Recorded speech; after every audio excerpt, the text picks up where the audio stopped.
Man,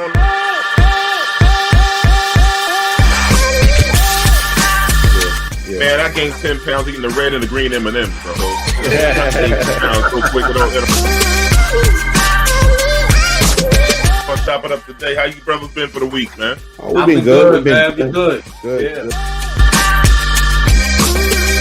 We can't ignore the ratings. I mean, this light skin thing is working for me and Derik. I heard it. Market. Where do we start?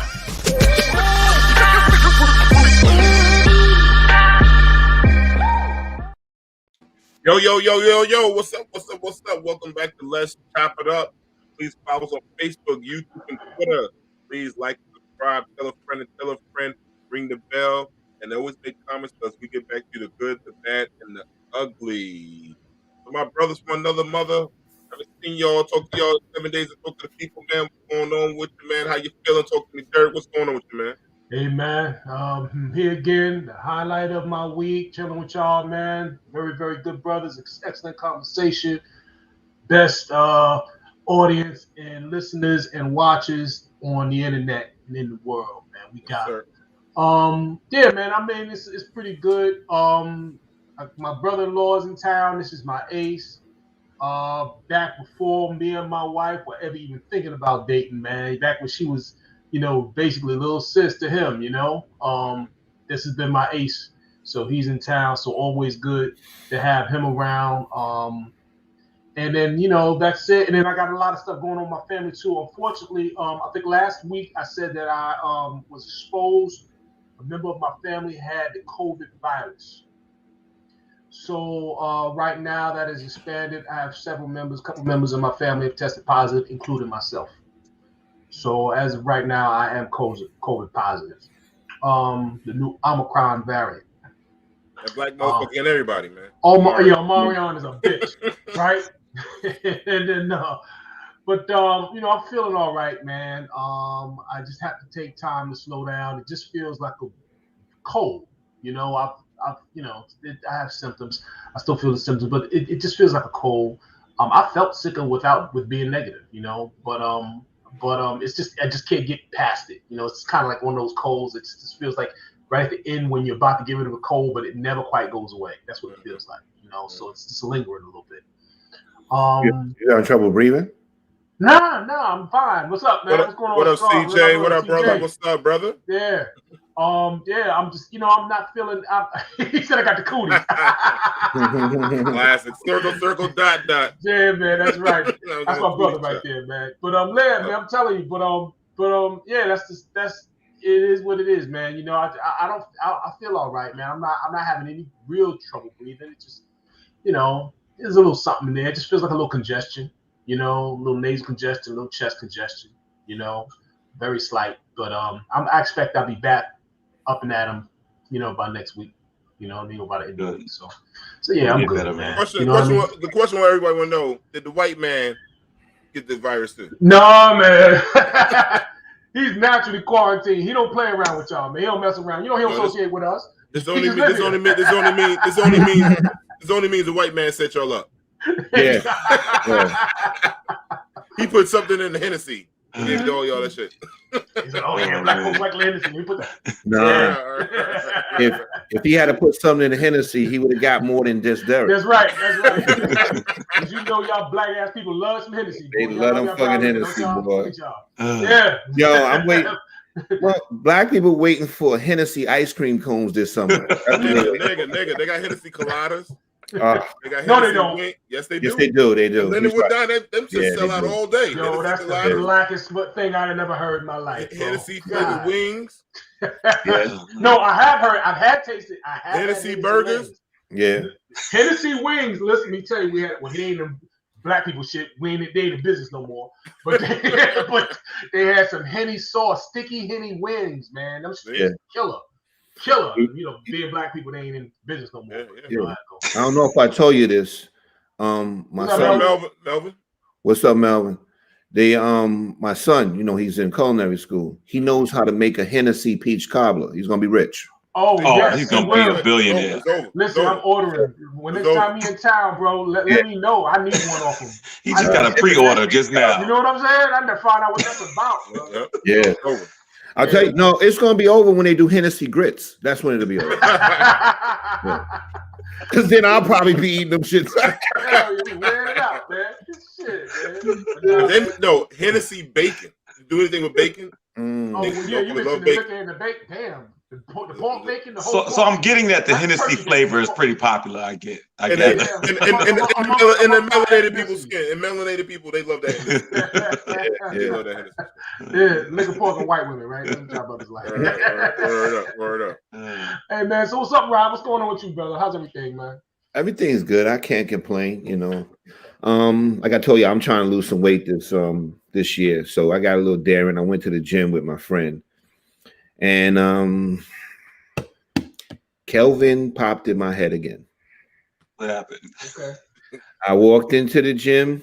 First of all, the first thing I noticed when I walked into the gym, and we walked in at like 10:30, and the shit was crowded. Like, what are all these people doing in the gym instead of being at work, right?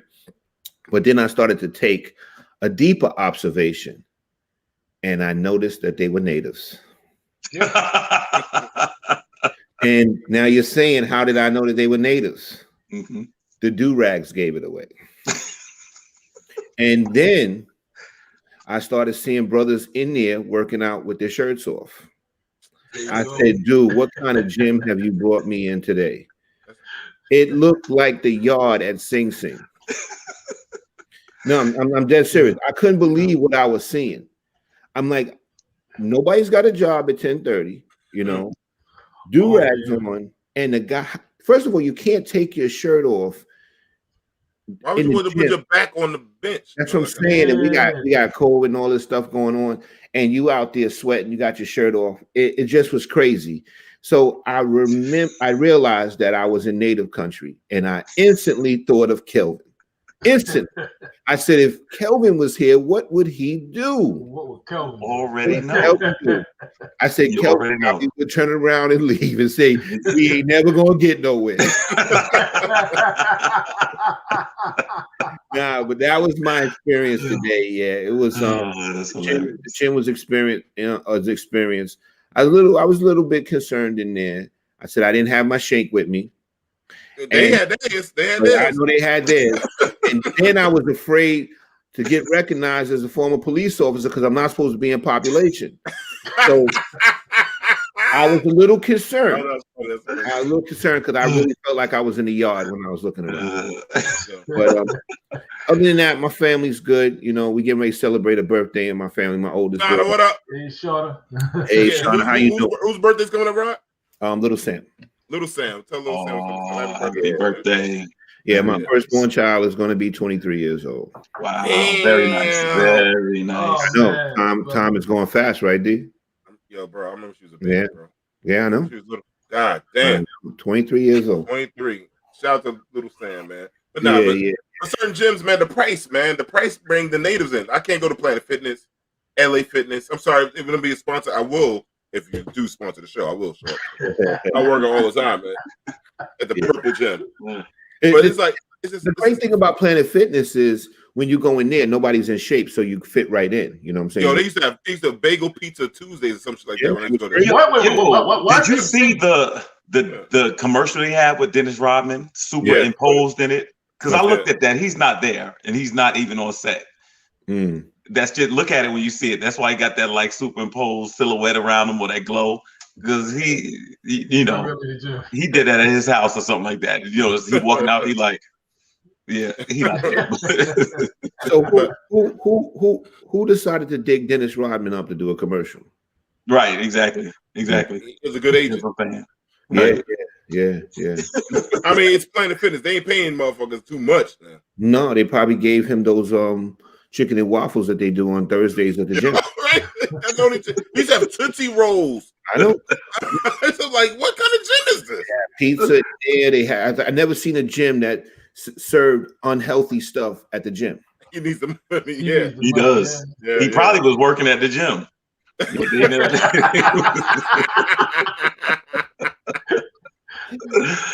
Oh man, what's going on with you, Kelvin, man?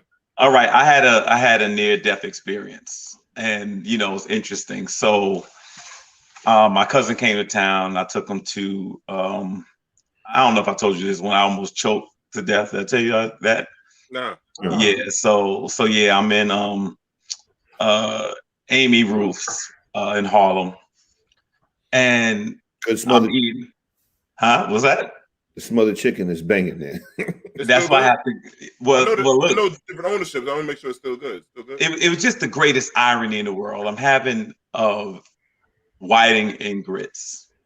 I'm with my cousin and his girlfriend, and I don't know what they put in the grits, but I mean, it was like sheetrock. I mean, it wasn't that it was bad. It just like, sealed my windpipe. Okay. How is it not bad as like sheetrock? No, because I didn't want to say it tasted like sheetrock, but it had the same effect though. Like it literally got over my windpipe, and that was it. And yo, it was the scariest thing. I couldn't inhale or exhale. So if you ever get in a situation where you know you're in trouble, you know what I'm saying? And it's like I'm sitting there and I'm like, and I can't breathe at all. So maybe COVID was in the grits. Yo, but the thing that was crazy was my cousin's reaction to it. My cousin was like, uh-oh. Like I was playing. Like I thought, you know what I'm saying? I'm thinking people gonna get into action or whatever like that. So now back up on the table and I stand up. I really don't know. I'm trying to let everybody know this is about to go down. And the irony is it can't end here. This not in Amy Roof's. It can't. I said the guys would just be making fun of me for it to be in a black restaurant too. Like it just has to be. So I stand up and the server, she sees me trying to get some air and she's like, lift your hands up. And so I lift my hand and then I don't know, like started to dislodge. And then, you know, I got some water and it started whatever, you know what I'm saying? So one of my friends, I told her about it and I was like, I almost died. She's like, you ain't almost died. I'm like, well, I couldn't breathe. I don't understand how that's not almost dying. Like she's like, no, that's why ladies who put your hand up. Who tells somebody to put their hand up? I'm like, well, it wasn't like exercising. It wasn't like, you know what I'm saying? And so, you know, I'm glad to be here with you guys. Amongst the land of the living, you know what I'm saying? That was the ancestors, because you were talking shit about them so much. You're right. Yeah, you're right. And it would have just been funny. I mean, it wouldn't have been funny me dying, but where I would have been at would have been funny. Yeah, I had to admit it's just irony. So, wait, let me get this straight. You choked on the grits or you choked on the whiting? I choked on the grits. I think it was the grits because I ain't eating maybe the combination. You know what I'm saying? I think what it was this. You know how you first got to put the sheetrock and then you got to sand it? I think it worked together. It was like the plaster. I think it was like a fishbone or something. Yo, let me tell you something, man. I mean, literally, it just fit perfectly over my windpipe. No inhaling, and you know how you want to try to cough? You couldn't do nothing. You know what I'm saying? Yeah, sure. So glad you're still here. Yeah. Thank you, son. I appreciate it. I was tripping off that reaction, man. To like that's your friend. Like that's the blackest reaction ever. Ain't nothing wrong with you. You ain't died. You know what I'm saying? Like, that's what I'm saying. And my cousin, like, like I'm joking, like you know, look, here he go not breathing again. He go falling out on the floor again. Yeah. He be all right. He'll be all right. You know here he going into convulsions again. Hilarious. Oh, so you already know this. What's up with you, D? What's the deal? Man, easy going week, man. Nothing special, man. Hey, man, just trying to stay alive, man. Just happy to be with you guys, man. That was some funny shit. These 2 funny stories, man. Like you could have died in the gym in the yard with Rod, and you would have died. You would have died in the mess hall. So you both would have had 2 prison deaths. Correct. Yeah, right. Yep. And I had no shank and I had no phone books. I just understand. I don't understand motherfuckers in the gym. I just can't go to them gyms anymore. I'd rather pay. I can't fuck with them. Yeah. What I think happened. I'm not going to say the name of the gym. But what I think happened is a lot of gyms lowered their price because of COVID to try to get more people in. So now then everybody's just rolling up in there. But all right, let me do some investigation. Is it near Metro PCS? No, it's or not Crown Fried Chicken. It's no, not. it's no, Okay, no, gotcha. no, All right, then it's no, not no, what I'm no, thinking of. no, You know? no. It's not. I mean, it's not like somebody had a weight set in their front yard. You know what I'm saying? It was a real gym. You know. Remember, LA, they put the weight set in the front yard. And I don't know why they got a backyard. Them dudes lift weights in the front yard. You have a backyard. Yeah, well, because they want to be out front in case it's a drive-by. That's why. And right now it's too cold. It's too cold to do the chin-ups at the bus stop on the. Yeah. I'll tell you where I work at. Them motherfuckers want that gym to have the beautiful gym. They want all that pull up and dip shit. Like that's only jail motherfuckers do that shit all day. That's all. Only people that do that shit all day is jail motherfuckers. That's it. All them dips is jail motherfuckers.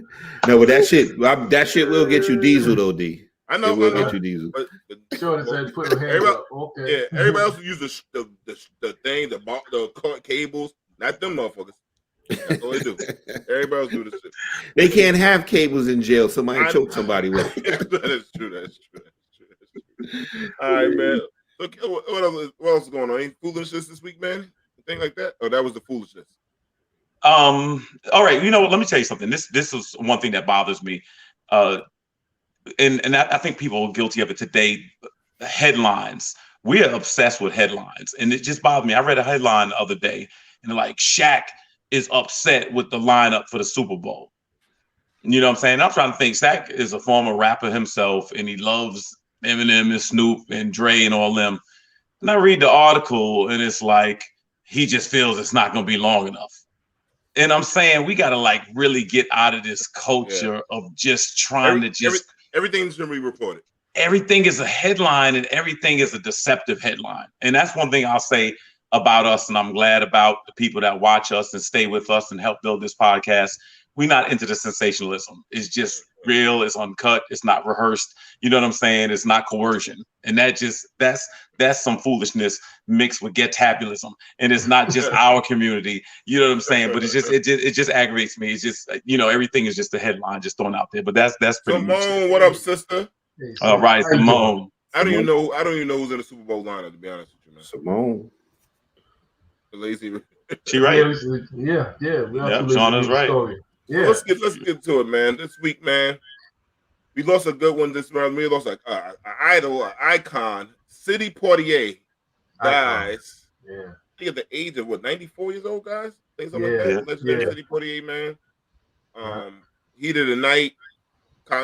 Uptown. No. Let's do it again. What was the other one he had? Uptown Saturday Night with Bill Cosby.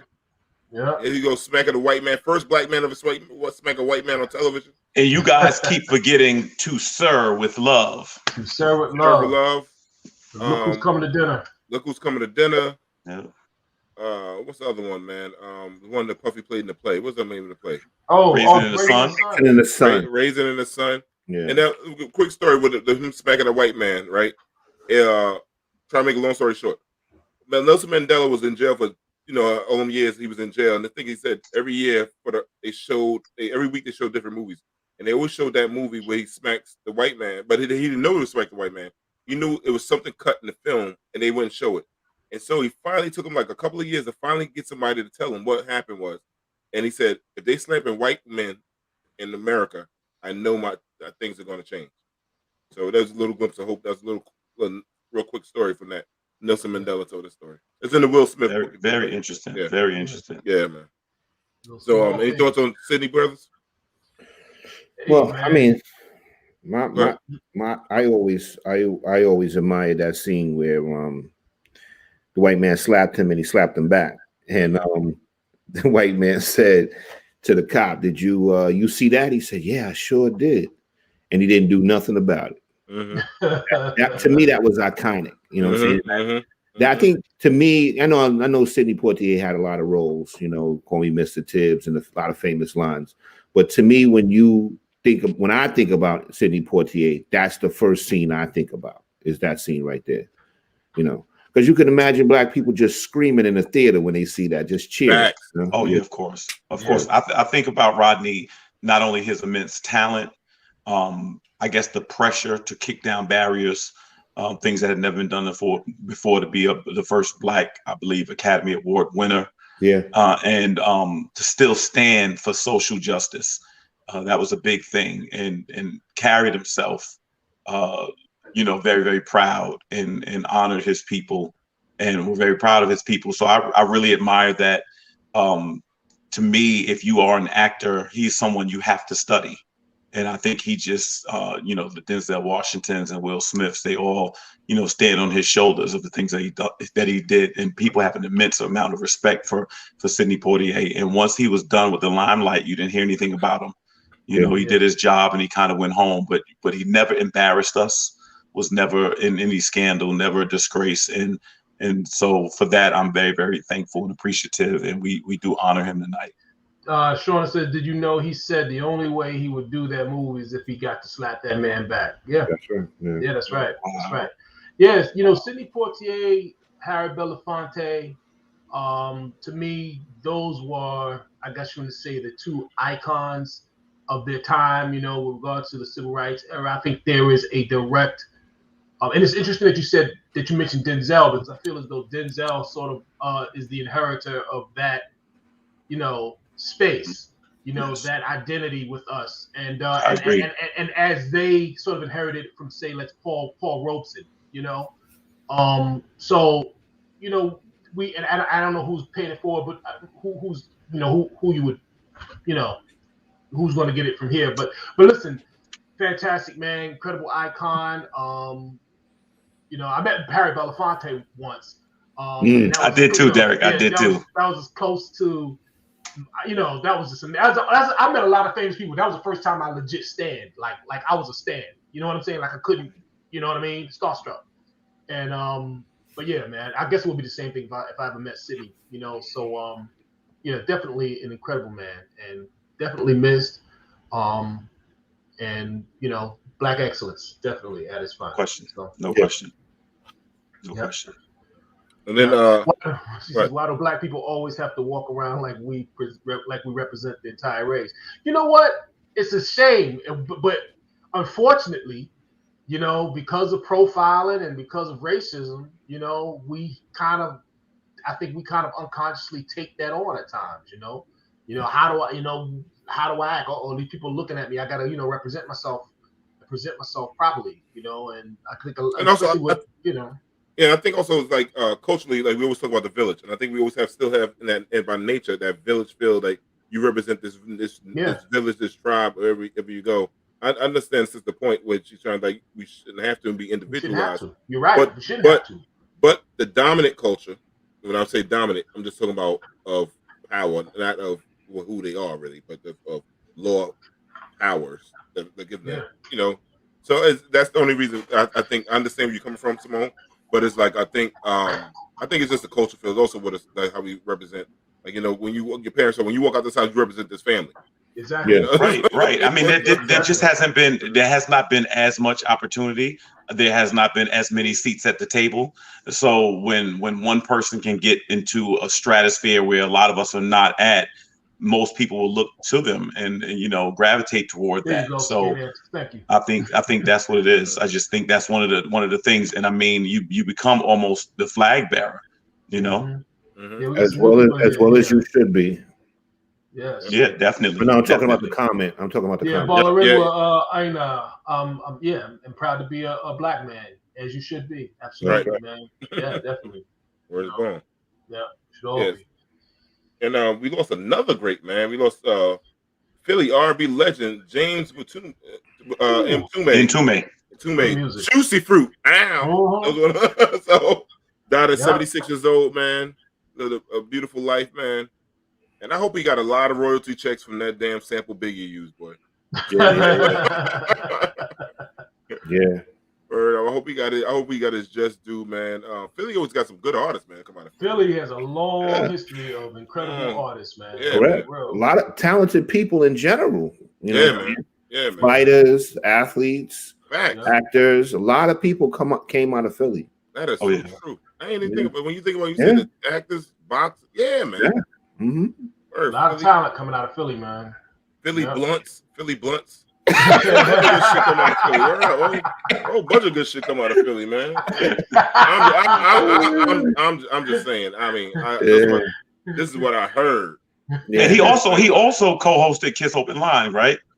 On Sundays. That was that's right. Oh my God. Yeah, and he was very instrumental. Wow, you took that back, Kelvin. You took it back on that one. Yeah, I didn't even remember that. Yeah. Oh yeah, definitely. Brother Intume, the third answer. Yeah. You're right, man. You're right. Yeah. Amazing. Damn, you took it back on that one, man. Yeah. I hope we don't have no more, man. It's the January just taking motherfuckers out, son. I was like, can we make it a February? Can motherfuckers make it a Black History Month? Yeah, man. Man, we just got here, bro. You know what I mean? It's already active. We don't determine when we go. No, we don't determine when we go. Just do something while you're here. That's it. Yeah. Do something while you're here. Yeah, man. So yeah, that's true. Do something while you're here, man. So absolutely. What else we got on? Oh, Jamie, go back to Simone's last comment. Jamie's asking me to go back to Simone's last comment. Oh, she says it seems like every other race gets treated like individuals, but black people. Why is that? Yeah, Simone, why is that? It's so funny that she says that because I've thought about that this week. I really did, and I want to know. One of my friends used to always get on me about that. There have been times I've been in situations where I would be the only black person around, and I'd be sitting in like a place, and then somebody black would come on TV. Like I'm in this waiting room once, and it's all white people in there. And then there was a commercial for the Flavor of Love with Flavor Flav, and I was sitting there like, all right, I can read. First of all, like I'm sitting there like, you know what I'm saying? I don't want you, and it's wrong to act as if. And one of my friends was like, you ain't got to act like you got to represent the whole race or whatever like that. They don't do that. Other people don't do that. But I have to admit that is something that is always. I was raised kind of like that. That you kind of represent or you're a reflection of, like Dee said, the community or something like that. And so if you're going to do that, make sure that you are, I just think it's something to be said about the way you stand up. And it's true. It shouldn't be our burden or responsibility. But I got to admit, I feel like that a lot. I have to admit. No, it's a response to our society's, ideas on race and racism. You know what I mean? We will always, to be lumped in together. It's just, just how this whole nation is built. You know what I mean? We didn't make that rule. We just inherited it. And as a result, we have to play by that rule. So, of course, we can't, we have to hold ourselves on a certain level as a certain standard. You know what I mean? So, because that's what we're judged on, whether we like it or not, So we can bury your head in the sand and say, well, be upset about it and say, oh, well, I shouldn't have to be this way. But at the end of the day, that is what it is, man. It is what it is. It's the guy around the corner. If he acts up, you know what I mean? And they're gonna look at you waiting on your turn. You know what I mean? Waiting for you to show us something, who you are. So it just is what it is. I think everyone two things. I think when everybody comes over to this country, let's speak because we in New York City, we know a lot of immigrant families. Yeah. Even when I'm gonna even go with my white brothers and sisters over there. When the Irish came over there, I guarantee their family said you gotta act a certain kind of way because we don't want when people judging you and stuff like that. From the Jews to even like when African brothers come up from Nigeria, they try sometimes, even I see it in the jails, try to separate from being with the American blacks, like a bit different. They try like we gotta represent whatever.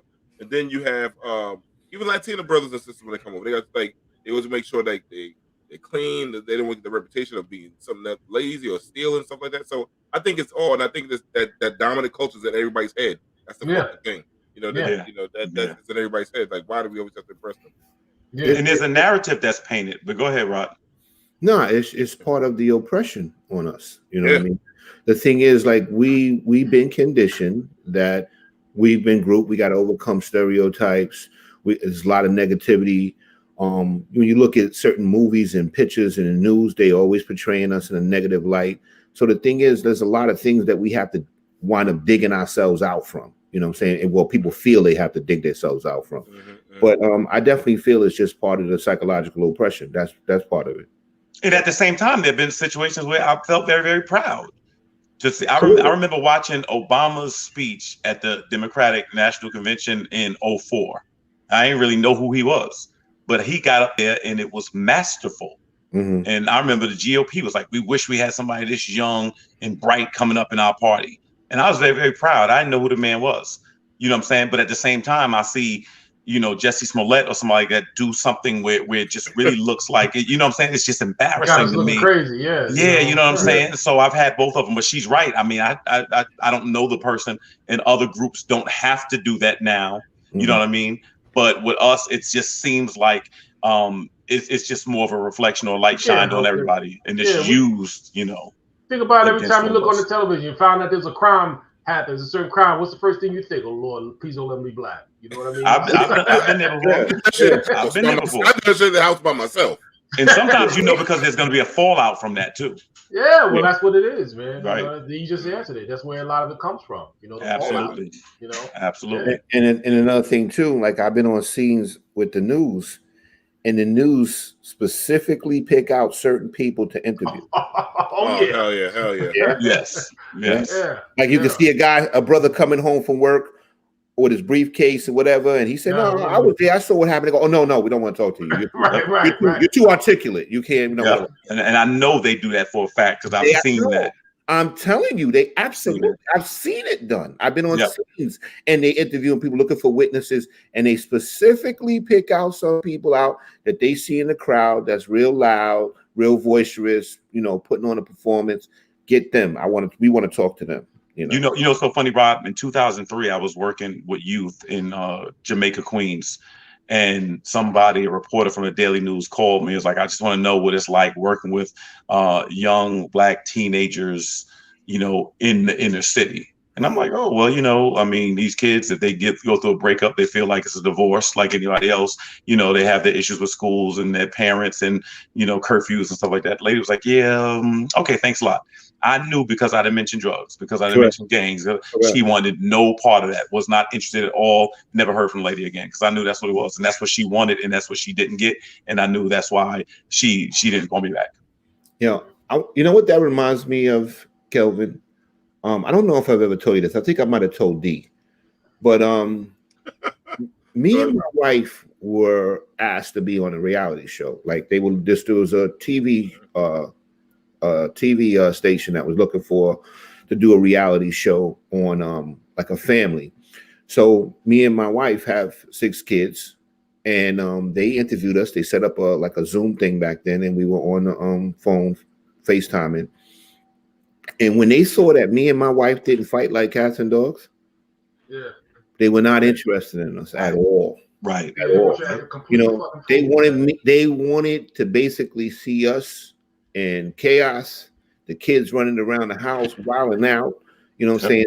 People, once they saw we had values, we were both professional people, both intelligent. Now, next. Yep. That's it. And nothing to do with us. And before we go to our guests, right? Never got a call back. Yeah, before we go to guests, I'll tell you the one that was the one that was the raggediest one they interviewed.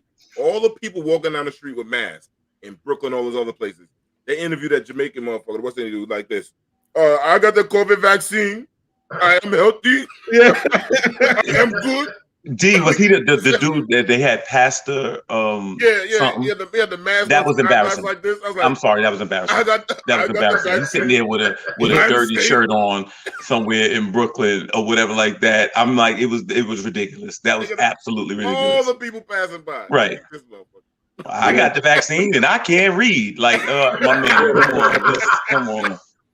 Nah, I'm with you, D. I'm with you on that one. Without further ado, man, we got a guest tonight, man. Our brother from another mother. He's running for the 60th district seat, state assembly seat. He's our political analyst, and he's soon to be in the state representing the East New York, Brooklyn area. Brooklyn. So my man, Jamie, can you bring a Karan Allen in? Good brother. Come on, man. Karan, get that man in the center. Man. What's going on? Good to see y'all as always. Yeah, man. What's going on, man? How the family? How's everything, man? Family's doing well, thank God. Everybody is safe, healthy, and still out in these streets doing the work. Yeah, you always doing the work, man. You've been doing the work, man. So, Karan, let the people know, what are you running for? How can we get all? And we want to also tell people we're trying to fundraise for my dear brother right here, man, too, for this campaign. And then we're going to talk about that special election stuff going on, man. Talk to him. So check it. Me, your boy, Karan. I'm running for New York State Assembly, in the 60th Assembly District, which represents East New York, a small piece of Brownsville, and a small piece of Canarsie.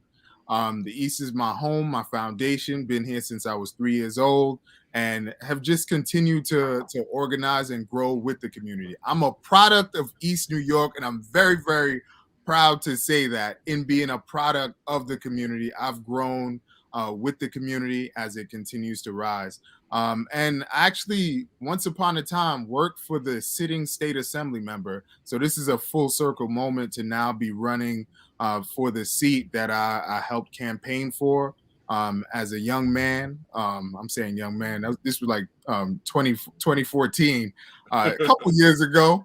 And worked in that space beyond college, which was amazing. And of course, I'm running for various reasons. I believe I've come on here and talked about radical change. And when I speak about radical change, I'm not necessarily talking about people and personnel, but about the system as a whole. You know, it does not work for all of us in various different ways. We're in the middle of a pandemic, and we're not having conversation about universal health care and all of the things that the state has the power to create and do. And of course, you know, being in the state assembly, this is our local voice on a $200 billion budget.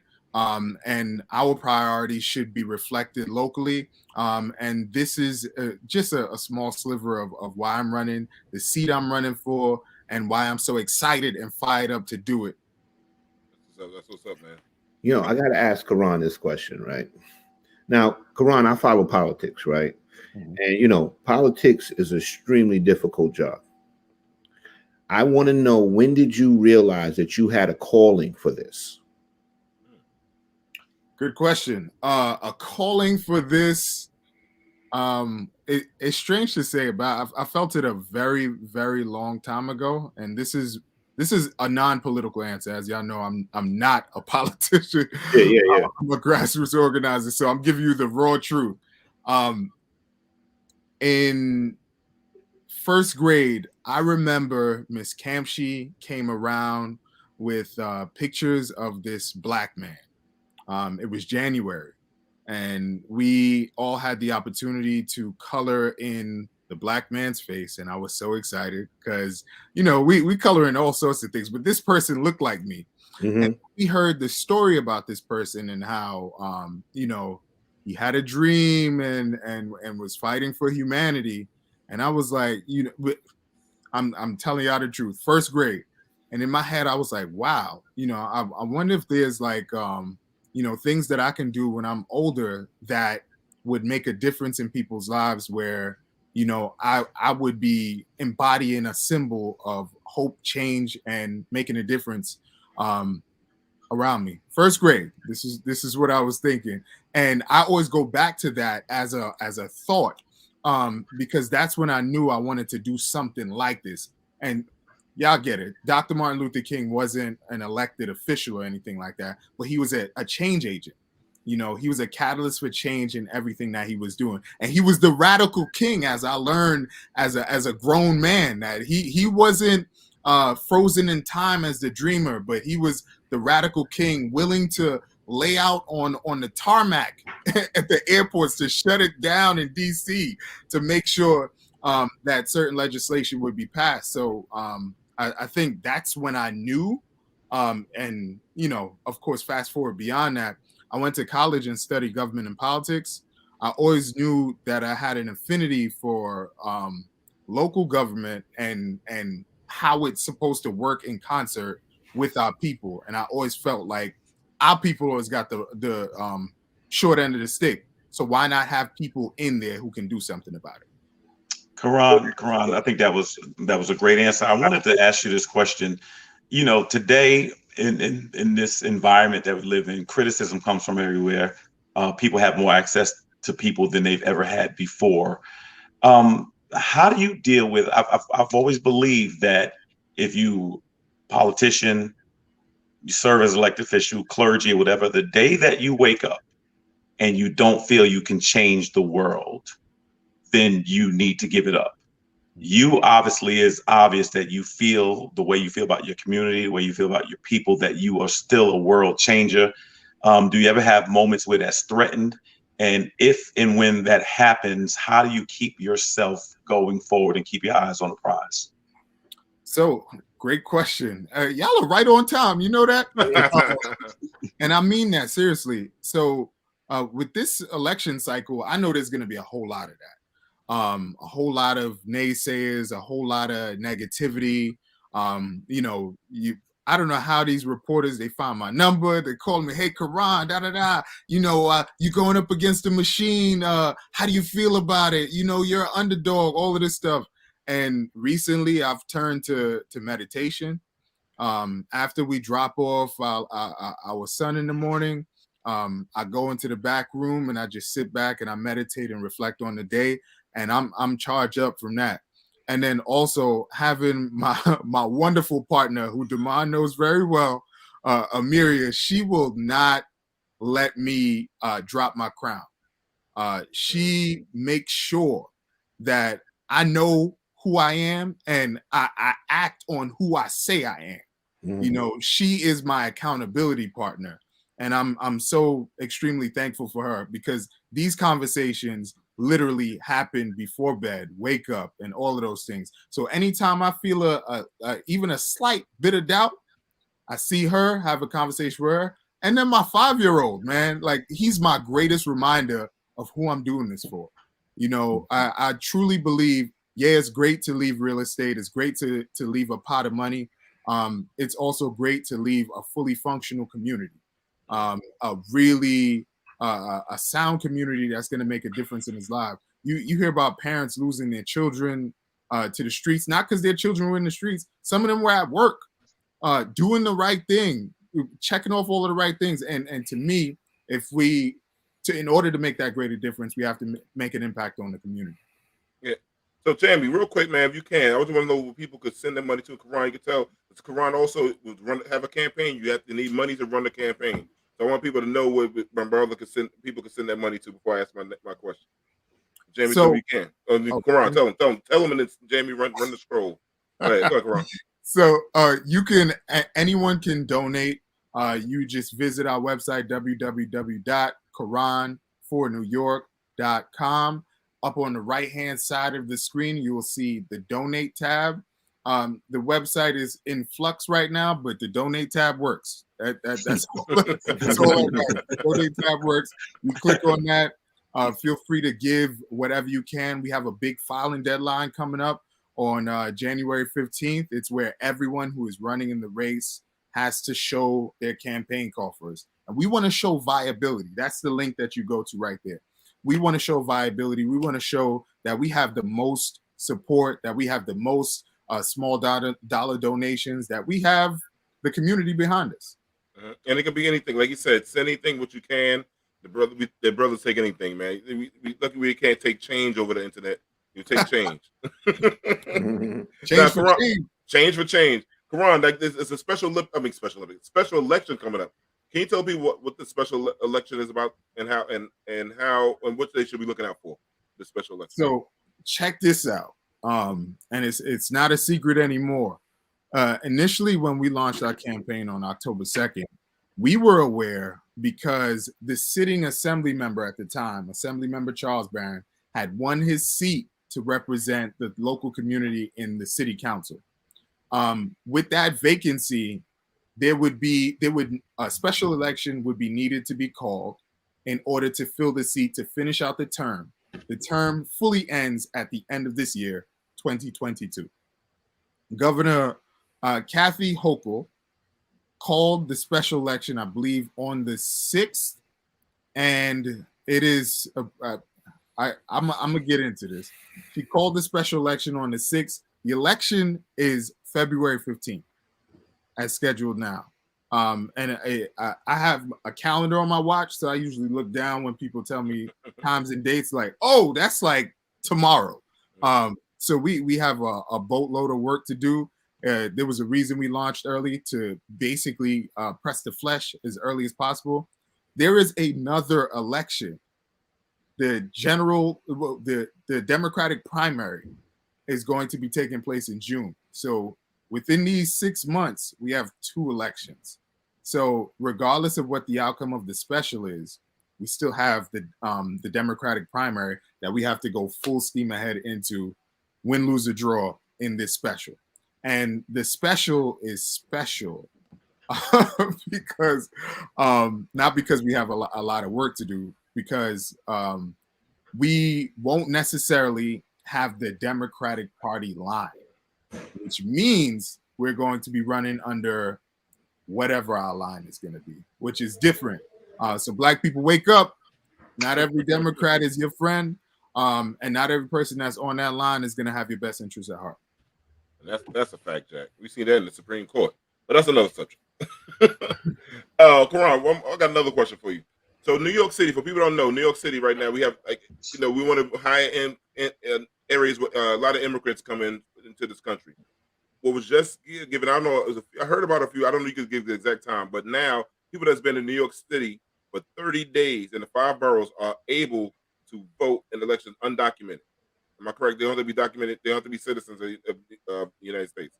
So they have to be, and this is my knowledge of it, these are DACA, as in deferred, I don't know the acronym, my bad. Yeah. Sorry. DACA children, well, they're not children, but DACA. They're adults now, yeah. Descendants would not be the right word, but y'all know what I'm talking about. Yeah. And also green card holders. These are the folks that would be able to vote in local elections. These aren't folks that can vote for state assembly, like the seat I'm running for. These aren't folks that could vote in federal elections. They could vote in the local city council races. And the thinking behind that is that these people pay taxes. The DACA folks are folks who came here as children, and this is all that they know. This is all that they participated in, as in being they're among us. They're New York City, you know. So why not give them a voice in that local process? So that's what it is. This isn't necessarily an undocumented, you know, you cross the border, you can come to New York and you can vote. That's not what this is. And then, who do you think has the most fear of seeing this, and who's against it, and what you think? What's the reasons for? Who has the most fear about it? Let me look at the screen real quick. You know, we all got some of that melanin, and you know, but I think nobody on this call is fearful of it and running ads in the post regarding it. You know, I don't think it's us. You know, because when we really unpack the immigrant fear and the Black and brown power fear, I think it's by 2040, the United States is due to be a people of color nation, you know, in the majority. And you know, some folks like to use the people of color, Black people, brown people will be the majority in this nation. I don't think we fear that at all. You know, I think there's always been solidarity amongst the folks that are most marginalized and oppressed. And most melanated. You know it. And I'm not sure if there's that much fear, but you know, what can set some of our people off, just being all the way real, is the misinformation. You know, some people, they'll come in and use this as a, you know, they're coming to take votes away from you. Ain't nobody coming to take your vote. Ain't nobody coming to take your vote from the folks who are already not politically engaged. How much is it really going to be swayed? You know, New York State and city, there is a small fraction of people who are actually politically charged, who actually turn out to elections. You know, for this special election in the middle of February, during an Omicron surge, how many people are we really expecting to come out? You know, so like we gotta stay steeped in facts, you know, and not get caught up in the hearsay. Yeah, you're right about that, brother. You're right about that. You know, one thing, Ron, we're in an era now, of course, where people run all types of smear campaigns. The tenor of campaigning has changed over the last 10 to 15 years for not for the better. And so how important is it to you to just run a very clean and honest campaign, I would assume it'd be better to lose standing on what you believe than to try to manipulate an election, manipulate people to win. Because I see that a lot. People just run type of ads and put out erroneous information. How important is your integrity in maintaining that in the midst of even campaigning, and you know the sharks out there? Kelvin, I could tell your moral compass is on. It's turned up. Because, you know, that's really where we come from. You know, whoever I'm running against, you know, it's not about them. It's about the future of our neighborhood. It's about the future of our children. It's about the district that we end up having to deal with. You know, I believe it's, you know, these elections are literally life and death. In this regard, the decisions that are going to be made for the next 2 years can affect the next 20 years. Whether we're talking about climate change, whether we're talking about affordable housing, whether we're talking about healthcare, whether we're talking about transportation, whether we're talking about public safety, all of these things are an everyday operation. And whoever I'm running against, and in this regard, it's the political machine, and the political machine's campaign coffers are littered with big real estate money, other not so clean folks in their campaign coffers. So that's who they're going to be beholden to. I'm not going to make it personal about them. It has to be about the facts. And if we do not win the seat because we were that clean, I am absolutely okay with that. As dire and urgent as we need a radical voice within the state assembly, I will be okay knowing that I did what I could, and I didn't have to go there, cross a specific line. I have a lot of respect for that. Yeah, to try to change the minds of some folks. This is why I mess with this brother, man. He was been a stand-up dude, man. But Karan, since he was a pup, he was been a stand-up dude, man. Karan, can I ask you a question? Sure. Right now, we're you know, voting rights is making its rounds again. We're starting to talk about voting rights again. Now that you're in this position where you're running for an office, what are some of the things that you would like to see, some provisions that you would like to see put into the Voting Rights Act, from, you know, and or some things that you would like to see protected? What are some things that are in your mind that maybe would help you do the job that you want to do? Got it. So New York State hasn't necessarily been a leader when it comes to protecting the voting rights of folks right here in the state. For several years, state legislators have been trying to pass specific voting measures. One being, I believe it's same-day registration. Believe it or not, there are a lot of people who show up to a polling site because they just heard about an election. They weren't politically engaged. They might be a young person who turned 18 in a non-presidential year, and they want to, be able to cast their vote. Everybody has an opportunity to cast a vote via affidavit, but in more progressive cities across the country, you have same-day registration, and I feel like it's a big Republican talking point that this is going to cause voter fraud, and it's going to be this massive influx of people driving from New Jersey to vote in New York elections, when that's just not the case.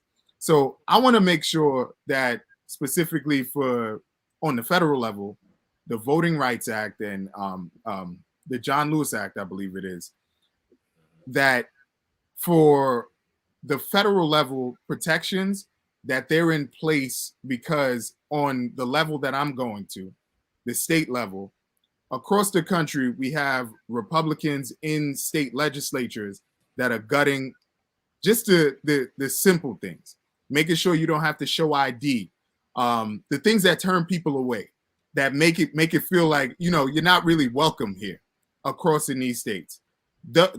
Those packages need to be passed, and I'm not going to the federal level, but Joe Biden, I just read a really nice article about him being tardy to the party in terms of pushing back against Joe Manchin and his Republican cronies, even though he is not a registered Republican, he might as well be. Yeah, he's a fake ass Democrat. Yeah. I find great irony in the fact that this dude's name is Manchin. Yeah. And he is blocking not everybody from getting a mansion, but like getting a little bit of something to help hold them down through this really, really, really tough time. I don't know how, and this is not voting related, but in posing it to y'all, how are y'all amongst the surge with Omicron?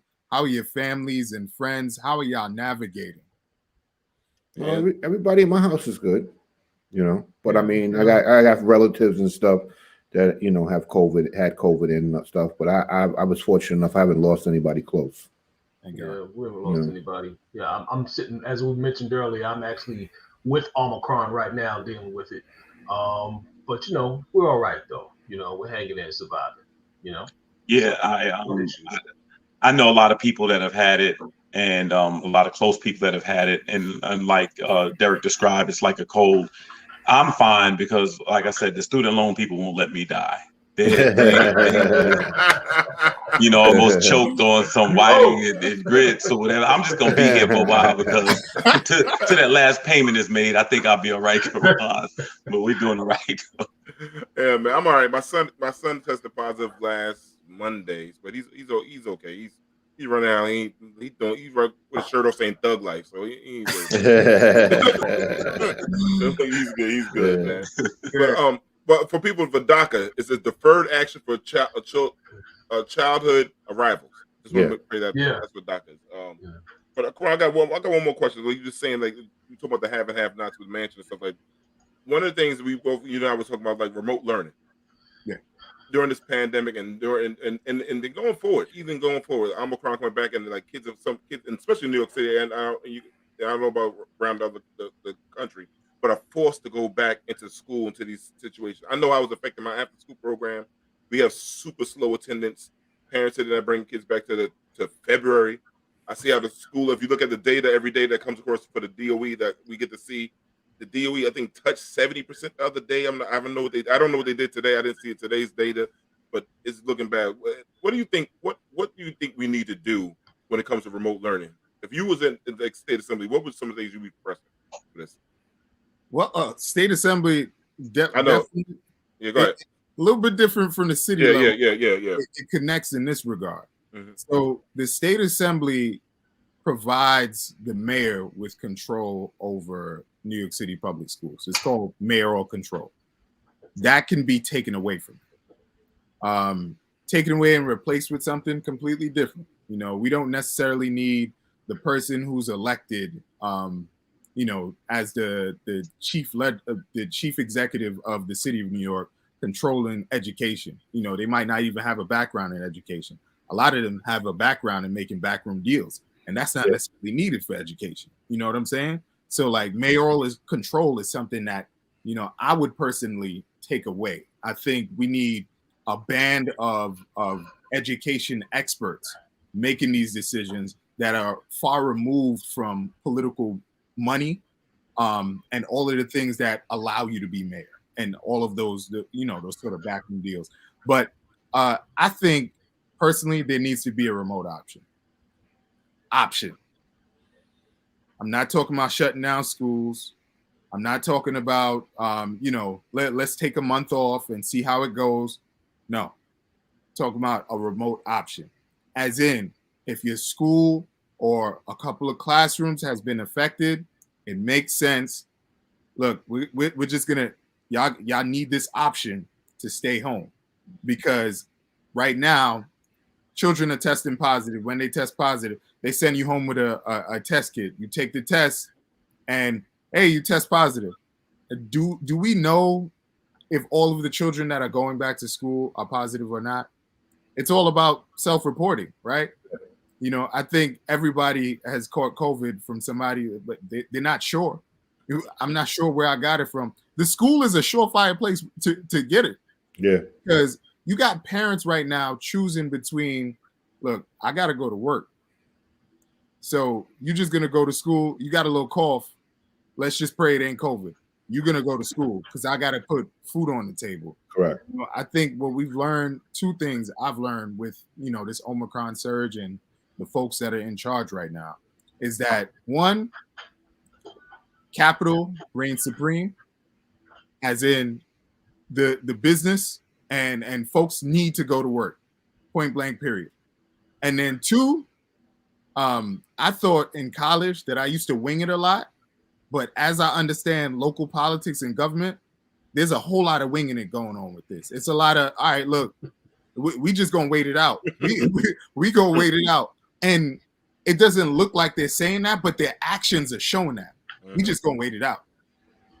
Did you see the kids that walked out of Brooklyn Tech? Yeah, they was out there and drove. What's your thoughts on that? Them walking out? Yeah. They did the right thing. Brooklyn Tech is the biggest, I think the largest high school in the state, if not the nation. And when we think about Brooklyn Tech, those young people, if their teachers are out, administrators out, they know other students are out, then if they're literally taking the ball out of Mayor Adams, Chancellor Banks's court, because they're the ones with the power to make the decision over it. Remember, we talked about mayoral control. If at the stroke of a pen, he says, all right, look, we need a remote option. We're not talking about shutting down schools. You know, to take that off of the table is disrespectful to the teachers. It's disrespectful to the administrators. The chancellors who are in their district offices need to be in the schools to see how they're functioning right now, because people aren't exaggerating. And I get it. There are children with special needs that need to be in school. There are young people who they're already behind. They're going to fall further behind. But this is about a remote option and not playing Russian roulette with the lives of our young people. Yeah. You think it's I wonder if it's federal money involved, why they have to be inside for the attendance. I just know how it went when I worked in a school. You had to have a certain amount of attendance kids on the roster by October 31st. And they got, you know, schools get money. I don't know if it's on a federal level. I'm just wondering why they're stressing so much for everybody to be in school. So it's the economy. Just to keep it frank with you, if the children are in school, the parents can't work. Can't go to work. That's right. And that's the easiest equation. It's not about necessarily, we care about young people falling behind. That ain't it. That ain't it. It's a whole lot of hiding behind that. And look, we all get it. You know, me and my wife, we were talking about this, you know, earlier. She at Kari's age, she's like, he needs to be in school. Like, you know, all of that helps him to grow. And then, you know, us being at home and trying to do work, and, you know, I laugh about it. You know, during the height of the pandemic, last year and year before, I spent the majority of the time home. You know, she was working at 17th Street, as you know, Demar. Yep. And, you know, I was lunch lady, you know, teacher, all of that, while still trying to get my own work done. It is very, very difficult. But if there's no remote option, what are we really doing? Yeah. A lot of kids social distance with 32 kids per class. So yeah. On the state level and the city level, there have been discussions about putting into law making classroom sizes smaller. Like, as in, we can't go over a specific number, and that needs to be it. You know, so 32, it's absolutely difficult to social distance. And, you know, believe it or not, if there's a remote option and, you know, a certain class is not in the building, that means there's more space, right? That means we could half that class and put them next door and work it out so that everybody can social distance and wear their mask and and use the sanitizer. You know, but that's something that needs to be put into law, especially for New York City schools, man. I remember having 30 plus students in my middle school class, and my teachers did not have control. And it was only one of them. You know, now when I look at the schools, it's like 3 or 4 teachers in the class. So what can we see with that money? Where the money can go at? Again, tell people we can send that money to. Send the money, man. No problem. You got me caught up in the issues, Damon. You know, I know, but I'm about making it rain, baby. We gotta make it rain. Let's make it rain. So you go to www.quranfornewyork.com. There you'll see my issues. You'll see a little biography, where I'm from, a little bit of background, but you're going to pay attention to the right-hand corner, which has the donate tab, which works very, very well. That link will also take you right to that page, and you can donate whatever you have. If you want to donate 1914 for a special Founders Day that might have just passed, you can do that. We will greatly appreciate that. If you have a little bit more, you can do that. I don't want to lowball you. If you balling, throw 500 on it. We appreciate it. Anything that you do is going to go towards a people-powered campaign. I'm not, one of these well-funded candidates in that regard where I could just get a super PAC or somebody to cut the highest check. Really rely on small dollar donations from my friends, families, and networks to take us somewhere. And, you could always reach out to volunteer, and we also accept prayer because we need that. Hey, man. Ron, Go ahead. Ron, if you ever need ties, Kelvin has a tie business. Oh, was waiting. That's another subject. I never know if that's serious or not with y'all. Nah, brother, that's a whole nother. We're gonna bring that up. Once we go to commercial, I'm gonna come back into that goddamn tie shit. I'm sorry about that. I'm sorry about that shit. Karan, we was doing so good. Nah, Karan, I know it's late, man. I don't hold up all your time, man. But any brother got one more question for my good brother? I want to make sure nobody. Okay, so Karan, listen, brother, we love you, man. Thanks for coming on. Tell them, get people again. Where can they send that money? Send the money to www.karanfornewyork.com. One last one, Karan. I'm sorry, one last one. The people right now that are on the fence, the people that have not decided, tell them right now, just really, really quickly, why they should give their vote to you. Oh, so for all of the folks that are on the fence, let me tell you something. As a local community organizer, just know I'm not doing this work because I think I'm the most polished or popular candidate. I'm doing this work because it literally affects my life. It affects my neighbors' lives. All of the things that we organize around, whether it's shoveling for seniors in the middle of the pandemic because their partners have passed away or the people who have donated time to them are gone, or responding to climate change disasters like Tropical Storm Ida and collecting cleaning supplies to make sure that community members have the assistance that they need to clean and prepare their basements. We don't want to just be in a reaction state as a community. We want to make sure that we're proactive. Winning this seat and representing the community in the state assembly puts us in a proactive position to make sure that we're prepared for all of these issues as we go forward. And it is our hope that we can earn your vote by February 15th and by June to represent our community collectively and our future in the New York State Assembly. And if you ever need more convincing, visit my social media page or my website. There will always be something there that will remind you why you should take us as your number one choice. No, he's serious about this. This guy tried to call me when it snowed, and I said, Karan, I'm almost 50 years old. I ain't shoveling snow for nobody. He already out there. You know what I'm saying? Trees fall down. Karan out there. Get him calling up people for that. It was a fire. I turned on TV. Motherfucker Karan out. I was like, this motherfucker is everywhere, son. But the thing about it, straight up, this is before he started announcing he was running for any kind of state seat. This is just the natural how this young brother is, man. I'm calling young because you always call me old man. But but this is how this brother naturally is. He's really about that business. Like anybody that know me, I don't fuck with politicians. I fuck with real people. So that's that's just a real dude, man. So this my man, hard, and I love you like cook food, man. So I just want to make sure we know where to send that money to one more time before you get off. Send the money, send $20, $30, gotta send that money. Send it to www.karanfornewyork.com. Thank you. My man, we love you, brother, man. We'll love see you soon, too, man. Appreciate y'all for having me. Man. Speedy recovery, bro. Yep. All right, brother. Keep up the good work, Karan. Keep it up, man. Thank you so much. Appreciate y'all. All right, man. Peace, brother. Peace. Rodney in the middle. Yeah. Jamie, Jamie, I want you to take us to commercial. When we come back, we're gonna talk about the motherfucking ties.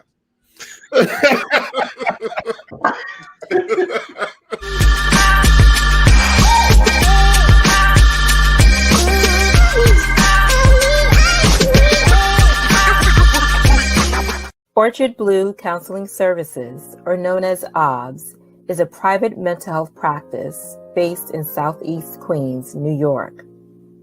OBS's founder and holistic psychotherapist, Serene Prince, is a Queens native with Caribbean roots.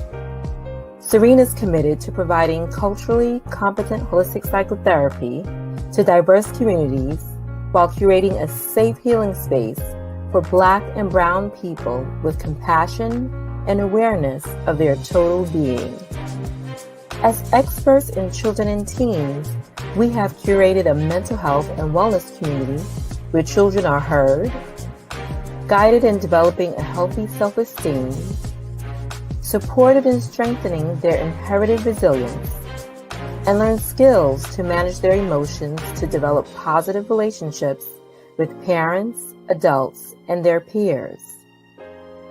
Orchard Blue Counseling Services is designed to help children and adults discover their inner healer as we take the journey with our clients to work towards self-acceptance, self-love, and resilience to manage life's uncertainties and embrace its wonders.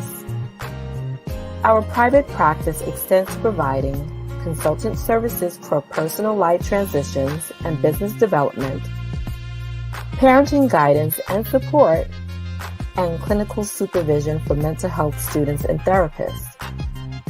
And be sure to book our founder, Serene Prince, as your next holistic speaker, offering your audience a life-changing experience. Now that you have taken the first step to learning about us, we invite you to walk towards a healing and progressive life with Orchard Blue Counseling Services. Contact us for your free consultation where applicable. Email or call us at info@orchardbluecounseling.com or area code 516-200-1174.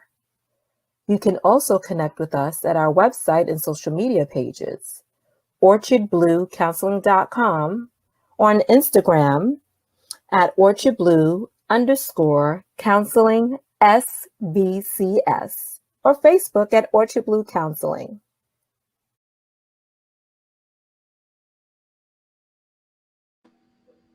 Welcome back to Let's Chop It Up. Please follow us on Facebook, YouTube, and Twitter. Like and subscribe. Tell a friend to tell a friend. Ring the bell. We had our good brother, Karan Allen.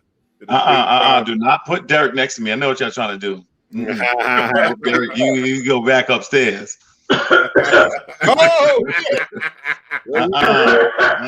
We know who won't be here. hey, Derik, you should cough on his ass. Because let me tell you about my man Kelvin, man, real quick. So Kelvin, for the people, Kelvin knows a lot of people, right? He always got some kind of hookup shit going on or whatever the fuck it is. So he said, yo, man, brothers, I got these dope ass ties. They worth $200 and all this other shit. I was like, damn, ties. I ain't wear a tie in a while. But you know what? I might start breaking out some suits, go to a wedding, never know. So I said, yo, bet, let's what day can we brothers link up? He said Sunday. I said, all right, cool. I'm waiting for a text message. Call, little smoke signal. My man is at Rodney house. I found out he at Rodney house. Rodney get to scheme through all the good shit. Pick out shit, tore shit up, throw it on the son, let the son try the shit on. Like, yo, we in these streets. Let his other son try it on. Yo, we gonna be in these streets. These motherfuckers look like Puffy and Mace. They got the good shit on. Good shit. So Kelvin said, yo, D, where you at? I said, I'm at work in New York. Yo, I'm gonna slide by before I go to do my job out in Manhattan. I'm gonna come through. I'm like, come on, pull up. I'm here at 6 o'clock. Ain't shit to do. Ain't no kids here. Fucking COVID. Fucking pull up. I don't be doing shit at work. so motherfucking Kelvin pulls up. He pull out. He's like a drug deal. This motherfucker like, yo, looking around my office and shit. He laid the shit on the table. What the fuck is these? These fucking Gordon Gartrell fucking ties. What the fuck is this bullshit? I'm like, yo, are you serious, my nigga? Who ties? Who's this for? Like, Kelvin, I thought you was serious. I thought you say, no, D about to die. Let's throw a tie on this motherfucker. They got Paisley shit. Like, this ain't 92. Me looking at the fucking Kwame polka dot shit. Like, come on, Kelvin, man. I knew this motherfucker almost 20 years. You bring this shit up, man. Yo, I waited all day to see these ties, man. The stuff I got is beautiful. Not the shit I see. You left me the bullshit ties. Ain't no way in fuck these ties worth $200. $200 in food stamps. Ain't no way in hell. Ain't my face hurt. First, man. Ain't no way. Ragged ass motherfucking ties. One thing you do with those ties is choke a motherfucker out. Them ties, man, I was like, hell no, Kelvin, ain't get my motherfucking good money for them shit. Oh, you killing me. Nah, that's a true fucking Nah, story. I apologize. I have to admit, I was wrong, D. You know what make it so bad, Rodney? When I pulled them out the bag, I realized it. I'm like, wait a minute, unless D see something different than I see, this is not gonna go good. And Kelvin going through the bag, he dumping the bag out like there's gonna be some extra ties in there. Empty bag, he's shaking the shit. Is this the shit you laid out? You came in, laid the shit out. Yo, man. Gee, when he laid them out at my house, ask him. I picked out the ones that I wanted and I slid the rest of them shits over. And I said, yo, I'm not really a Paisley guy, Kelvin. I said, these shits look a little bit outdated. He said, nah, just take what you like. You don't worry about it. I took that shit and you went. I knew when he left and he went over to UD, I said, yo, D is in for a hell of a surprise. Right, you could have left me one fucking time, man. You know what? I took the two best ones. That was it. I felt bad because I had a chance. You know what it is? You know, look, you my brothers. You understand what I'm saying? I went through them first and took the 20 of them that I like. That, you know, it was this black on black Versace or whatever. I didn't want to bother you guys with that stuff. You know what I'm saying? Because listen, you guys are. I apologize, D. I know it's all right, man. It's all right, man. I know it's wrong. That's not happening again. And we gotta blame the person who gave me them ties to sell in the first place. That's what we gonna do. Go to the root of the shit. Say that you're out of the tie business, Kelvin. Are you out of the tie business? Yes. Oh, especially now after that ringing endorsement. I think y'all done shut a brother down. I'm gonna try to get the COVID relief for some tie bill. He trying to get a PPP loan for those tie businesses. He gonna owe them motherfuckers some money for real for them fucking ties. Don't ask for a PPP loan, Kelvin, because you gonna wind up owing them money. They're gonna look at this. This ain't no business. This is a hobby. Ugly hobby. This is a scam. Word up. Off the top, they're gonna do a scam. Oh, Jamaica ass man. My friend Sophia's hitting me right now. She's trying to encourage me, but Sophia, I'm losing. I can't do nothing about it. Sophia, you gotta get some no Paisley shit. You gotta come with some better. But I'm gonna make it. Listen, I'm gonna make it up. I'm gonna make it up to you guys. And next time we go to Ricardo's and eat, I still want our producer to pay, but everybody sit in the area where the speaker's not by them now. All right, so I go to Ricardo's, but goddamn that corner social. Dumb Beastmasters. No, I can't front. Now we was wrong for that because everybody in there tested positive for ugliness, and they know they was wrong. All of them I don't know. They look like that man in that commercial. Anyhow, that COVID commercial. Anyhow, let's get to the subject, man. Real quick. Racists wasted no time smearing Alvin Bragg, Manhattan's first black DA's name. I guess they upset with this brother because he's like, I'm not going to address none of these small crimes. I'm going after the big fish. Fuck a motherfucker smoking some weed on the corner, some dumb nickel and dime crime, and hold about tax dollars. Brothers, what's your thoughts? That make a lot of sense. Racists don't ever waste time. Yeah. They got to get straight to the racism. I mean, it's nothing, beat around the bush. Ain't no racism foreplay. No, they go right in for the kill. That's it. You know, and all these appointees and things like that, people not happy with them, especially when you have a mayor who looks like our mayor and put people in place who look like our mayor, then you're going to get that. That's just reality. But one thing I'll say, once you get elected by the people, you run your administration the way you see fit. That's what the people put you in there for, and that's what you do, and you stand on that. And that's it. There's an expression in sports that say once you start thinking like the fans, you're going to wind up sitting with them. So at the end of the day, we put you in office, you go ahead and you run your administration. And then if we don't like it, we have a chance to do something about it 4 years from now. That's what it is. So as far as racism is concerned, you should have got down to them polls quicker. But since you didn't, then you got to learn. And that's it. And the bitch ass motherfuckers like Sleewood and Giuliani and somebody going after this shit, trying to change up the election, the voting and everything. They have a petition. Yeah. I think Jamie, our producer, said 1,800 people signed the bullshit. Yeah, 1,800 people ain't shit. You know, I agree 100% with what just Kelvin said. Eric Adams won the mayor race. He's the mayor, period. You know, convincingly, correct. Slaughtered my man. And you know, they gotta expect, and then me and my wife had this conversation, right? They gotta expect that the media is going to have a field day with them, and they're going to criticize every nook and cranny that they do. You know, they came in and painted the place black, right? White politicians and white leaders and white bosses, they do it all the time. They come in, paint the place white, and nobody says nothing or even think about it because people say that's the norm. But when you see a black man come in and do it, they look at it as just a problem. Right. Because the thing is, they don't want black people to be in positions of power. That's scary to a lot of people. You know, I know that the mayor put his brother as a deputy police commissioner, and then he removed him. I know we're supposed to talk about that as well. Me personally, I'm against that. I wouldn't have removed him. I would have left him right in there. And I put him there, and that's where he's going to stay. Mm-hmm. Yeah, you just need to stand on that square, stand in that gap, man. You know what I mean? Stand on every decision that you make. You know, it's not going to change. You know, them complaining about it or whatever. It's not going to change anything. You know, they're going to complain about, and you know, it's the same stuff that they always complain about. You know, it's it's a continuation of the old Giuliani mayorship. You know what I mean? The quality of life crimes, little, you know, nickel and dime, you know, things of that nature. You know, just to jam you up, man. So, you know, just to feel, you know, so it's the same thing. He's doing what he's doing is the right thing. You know, prosecuting the real crimes, going after the real problems. You know, going after the root problems. So.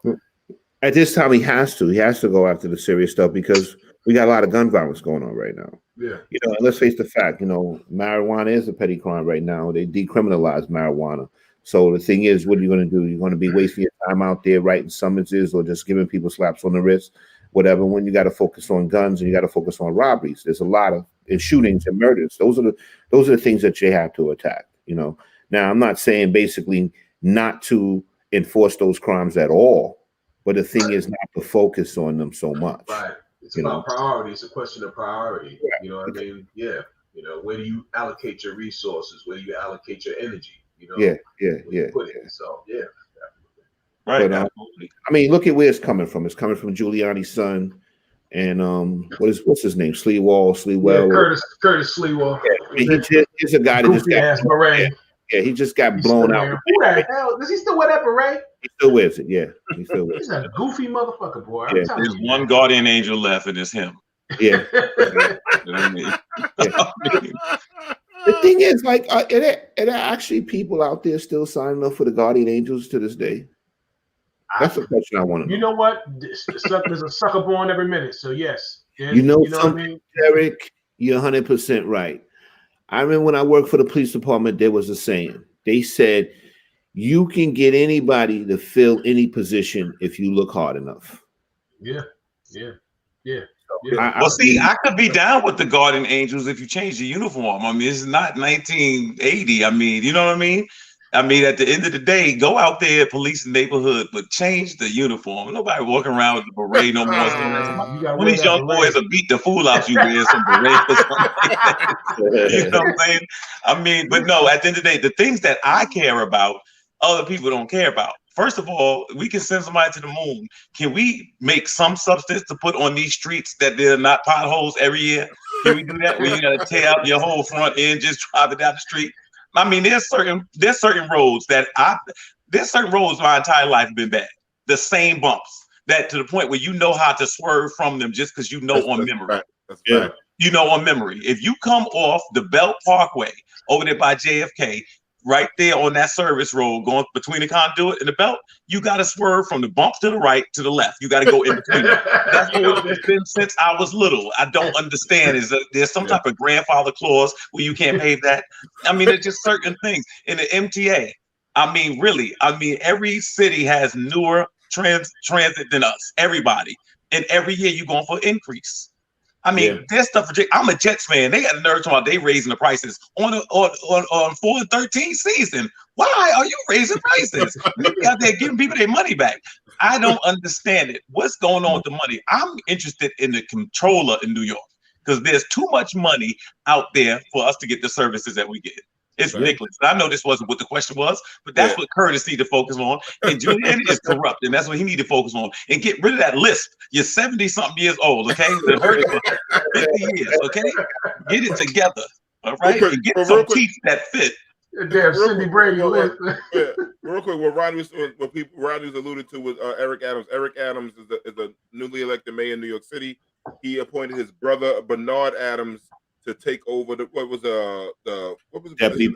police commissioner. Deputy police commissioner, paying him a salary of $240,000, which now he, I guess, with the $242,000, and now with the outcry, people now he's demoted him down to like head of security, something like that. But I think it's mayor. He's the executive to the mayor security. I think it is. Yeah, so which will pay him $20,000 off the salary by putting in that position.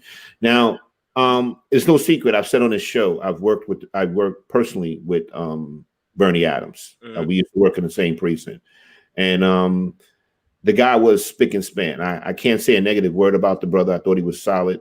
I think that there's so many people that have, prior to Eric Adams, putting people that they know using nepotism for positions, and it's never been a big deal. It never had to pull a person out. Giuliani put his driver, who was his friend, Bernard Kerik, and made him the police commissioner. Yep. And that wasn't questioned, and nor was he pulled down. Bernard Kerik drove Giuliani and had no higher than, I think, a high school education. He might not even have had that. He might have had a GED. And he was appointed to the police commissioner. And he is still, and also, he's also a former criminal. Yep. You know what I'm saying? So the thing is, there's a little bit different things that white people can do and get away with than black people. So now the guy puts his brother in there, right, who's squeaky clean, who has a background in law enforcement. Me personally, if it was me and I put him in there, he's staying. I wouldn't have moved him. I said, that's the end of it. That's what Shauna just said. Yeah, she says they didn't think it was a good look, but once he did, he should have stuck to it. He should have stuck to it. He shouldn't have shown that they can pressure him to make his changes. Agrees. That's the thing. Now, I will tell you something on the flip side. Sophia said exactly. Yeah, she agrees. Sophia exactly agrees. Yeah. I will say something on the flip side. When Bernie was put in the position of deputy commissioner, hold on, I want to pause because I got to plug my thing and I don't want to get cut off. Yeah, all right, no problem. Well, Rodney's got his thoughts together. Quick, the sister that's named Sophia Hilton. Is that the producer that told you to sell those ties, Kelvin? Is that the same Sophia? No. Oh, okay. I'm just making sure. I saw Sophia pop up. I was like, oh, he got his back. Nah. Sophia's thorough, you know. But no, I understand the optics, but I listen to, as Rodney was saying, the man's credentials are thorough. Yeah. They're thorough. I mean, he is qualified. You know, he's qualified. Who wouldn't have done the same thing? You know, and he felt like his brother's somebody that he can trust. And somebody, now some people feel like, you know, you're too close to the situation, so you know you may react off of emotion. But again, the man was a decorated officer, and I think, you know, he definitely was qualified. You're not going to question everything they don't like. Yeah, exactly. And unfortunately, that's what we were talking about earlier with regard to, you know, the optics of black folk. You know what I mean? And that's having a much smaller margin of error and a lot less leeway, you know, in many situations, just in normal situations. Forget about a person such as, you know, Eric Adams' status, who's actually, you know, in a position of leadership. Hey, Trump did it. Yeah. Trump hired everybody, sons, daughters. That's right. That's right. His side bitches, everything, man. We can go down the list of the nepotism that has been done in the past. Yeah. It does look. Sean said it doesn't look good, but I it's not a good look, but it is what it is, man. It is what it is. The thing is this. I look at it from two different points of views, and excuse me for having to step away like that, everybody.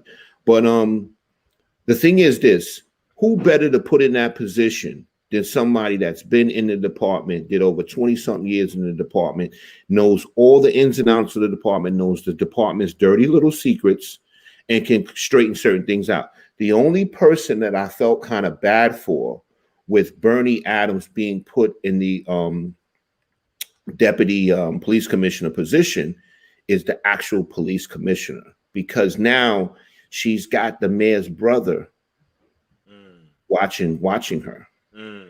So now that may make her feel uncomfortable, because you got the mayor's brother in here. He's my second, and he's the second in charge.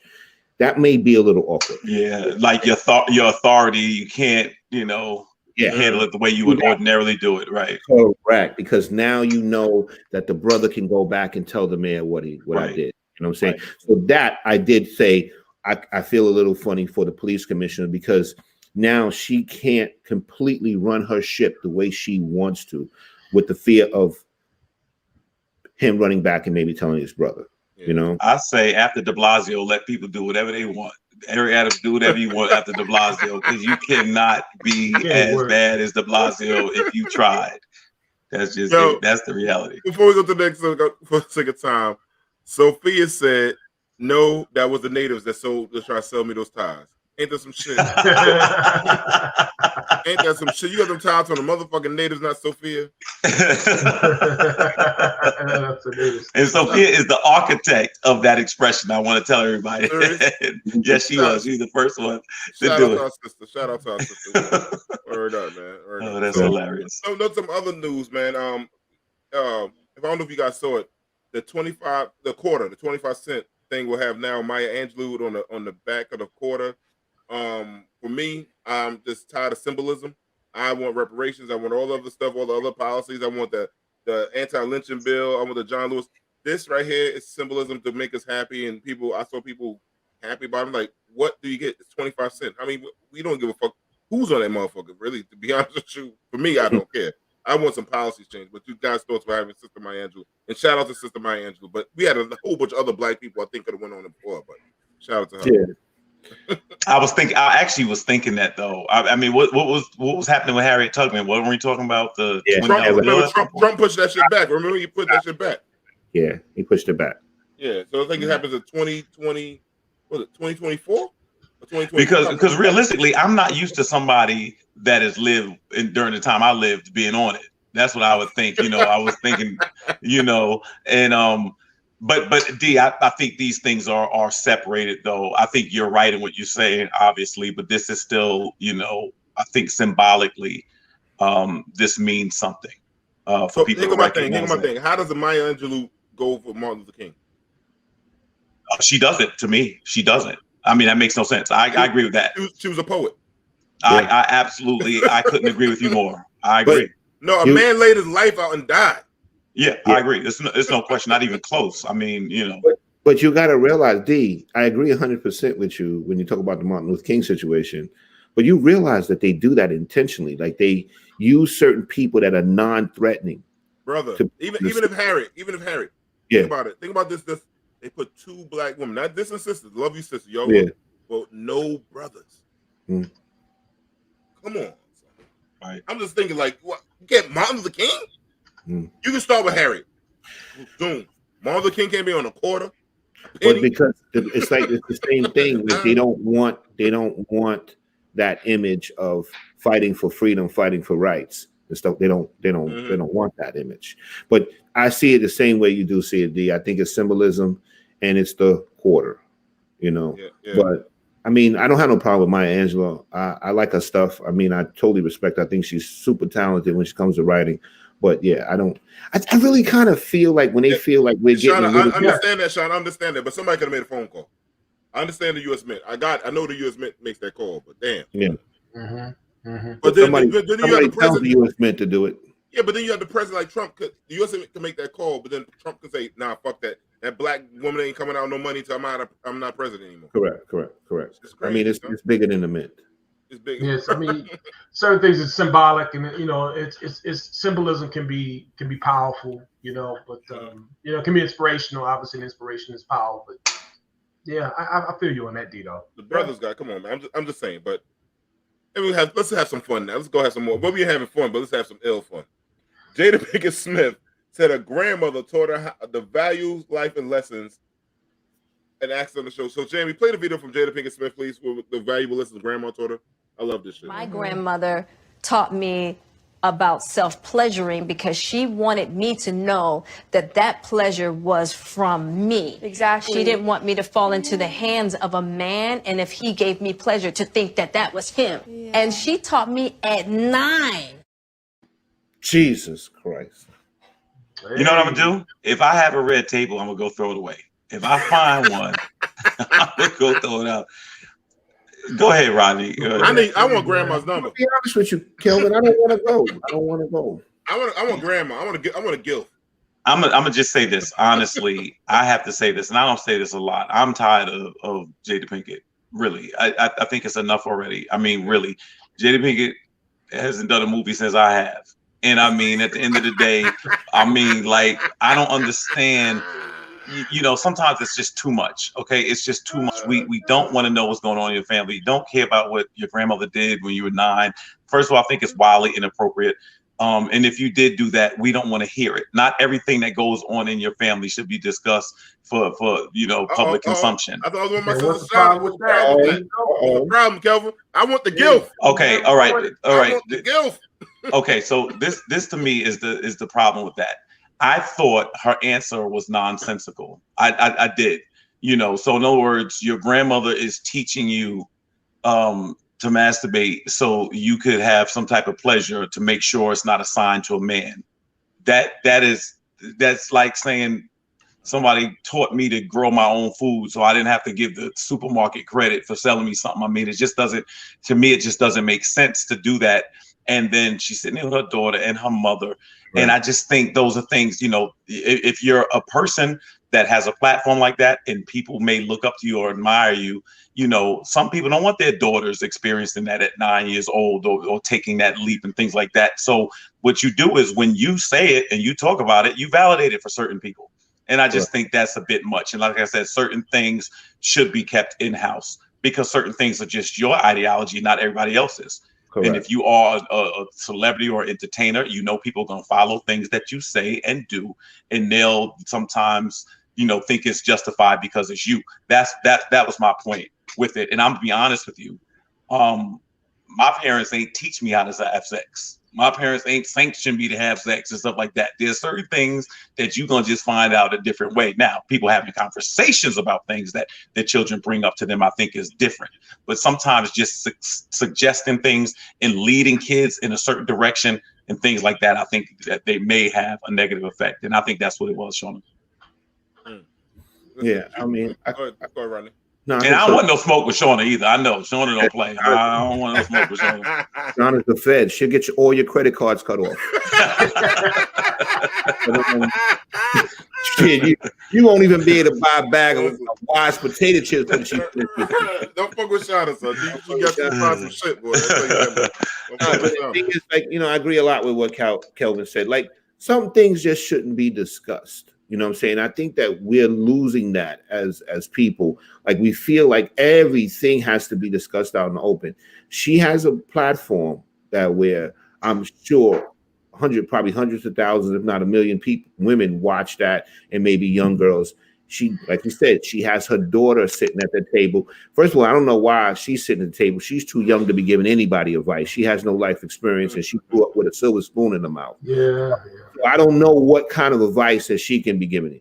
But I don't know if you noticed this. I kind of felt like Mom sitting there kind of felt uncomfortable with the conversation, the way she looked. I didn't see the whole interview, so that's just me, looking at it from the clip. But some things just shouldn't be discussed. And Jada Pinkett is starting to have a reputation for being tacky and exposing too much of her family private business. Yeah. Right. I think you're right, Rodney. I think, and mom is a woman of a certain age, and there's a certain sensibility that I'm sure was put inside of her. You know what I mean? That she experienced growing up. That she, and it's just like sex. You don't talk about it like that. Of a certain age, and it's good that she taught her. At one level, it's good that she taught Jada about sex and she had that conversation. But I think she probably would have preferred for that to not come out. But why didn't you just do that instead of getting into the entanglement when your son's friend wanted to sleep with you? I'm talking about I know what you're saying. Jada's mom. I know what you're saying. But what I'm saying is, if your grandmother taught you to do that to pleasure yourself, then why are you getting an entanglement with this boy half your age? Yeah. You don't need no man. Do what grandma just told you to do. Exactly. Oh, y'all got to listen to the Will Smith book then. That's another subject. The Will Smith book. I know. I'm just saying. Into the simp of the year, in my opinion. Now he's been played too many times. His wife keeps embarrassing him. That's just I don't want to hear nothing Will Smith got to say. Well, his first wife just came out with a book called "I Told Y'all." Y'all didn't understand. So but I know. But yeah, Sean, I'm glad you said that. We was about to talk about that next. Jim Jones' moms. I mean, Jim Jones said he French kissed his mom. Okay, we got it. That's another problem. She told him how to smooch. Yeah. And Jim Jones is my man. Like I hung out with Jim quite a few times. Jim is a good dude. So, but your thoughts?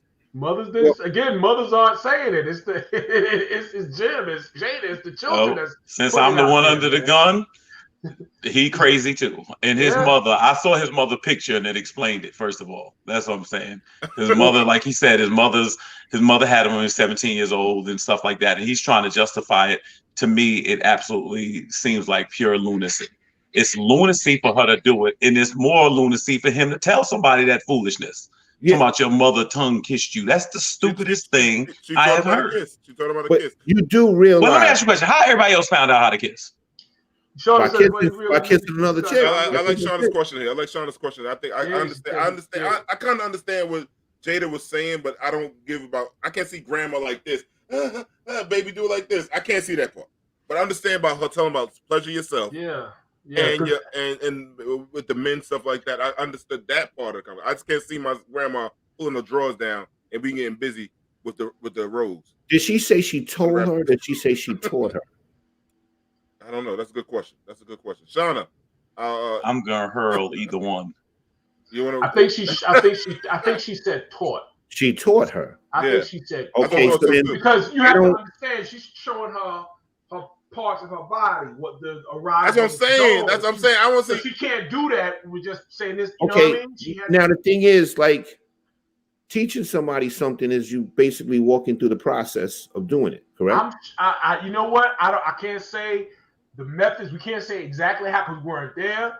But but everything's pretty much on. She did not say she showed her. Okay, so so let me ask you this question. All right, so you guys are all fathers. Does somebody in the family have a right to introduce something to your children without your permission? No. Unless they want their jaw broke. No. Right. So in other words, your 9-year-old child should not be coming to you talking about what grandfather taught them or grandma taught them if you didn't sign off on it. Right. If it's not something simple like fishing, right? Yeah, some shit like that. How to throw a football correctly. Yeah. Some other shit that he knows right. Yeah, something like that to me is not the job of a grandparent when the parents are in place. Well, I think that's what I'm saying. I think her mother was little on some. I think looking at it, I think her mother was on substance abuse. I think her mother was. But in other words, I think looking at Jada now, there's a couple of things grandma should have done some other lessons first. I can't front. This may not be high in the pecking order. China got a question for us. How do y'all talk to your kids about sex? Listen. That's a conversation. I've had the sex conversation with my children, but I don't remember having it with them about masturbation. And I think again, you need to figure out what age is appropriate for certain things. In other words, there's a certain time where children are going to lose their innocence, and there's certain things you obviously want them to be prepared about things. You want them to know, but I think parents have to use their discretion for when they want to present certain things to their children. Yeah. And then you got to also realize we are saying here that everything is not meant to be openly discussed either. So I look at it like this as well. if a parent like Jim, the situation with Jim Jones, situation with Jada Pickett's grandmother, when you're taught something by an adult that's that close to you, you feel it's the right thing. That's why they can talk about it so openly. But everybody else is not going to see it that way. So the thing is, it may look foreign to me that Jim Jones tongue kissed his mother. You know what I'm saying? That looks a little iffy to me. I've never experienced no shit like that. But he was raised that way, so then it may seem like the norm to him. That I don't know. But I notice when you deal with something with an adult that's raising you and they teach you it, you feel it's right or it's automatically good because it's taught to you by your parent. Well, go ahead and tell somebody from Child Protective Services that correct. You kissed your mother. And then see what happens. Have you ever seen Boardwalk Empire? Remember the mom and son was doing it in Boardwalk Empire? You remember y'all never saw that? Oh yeah. Remember that was my shit. Yeah. But but Shauna, what Shauna said, Jamie, can you bring up Shauna's comment? I don't think we touched on it. It was the one about there it is. Yeah, she says I was a parent of 2 kids by 19 because no one told me. That's deep. That's deep shit right there. I can understand that those conversations. I think we were more caught on making sure that the grandmother showed the act of doing it, and then like having a conversation about. Right?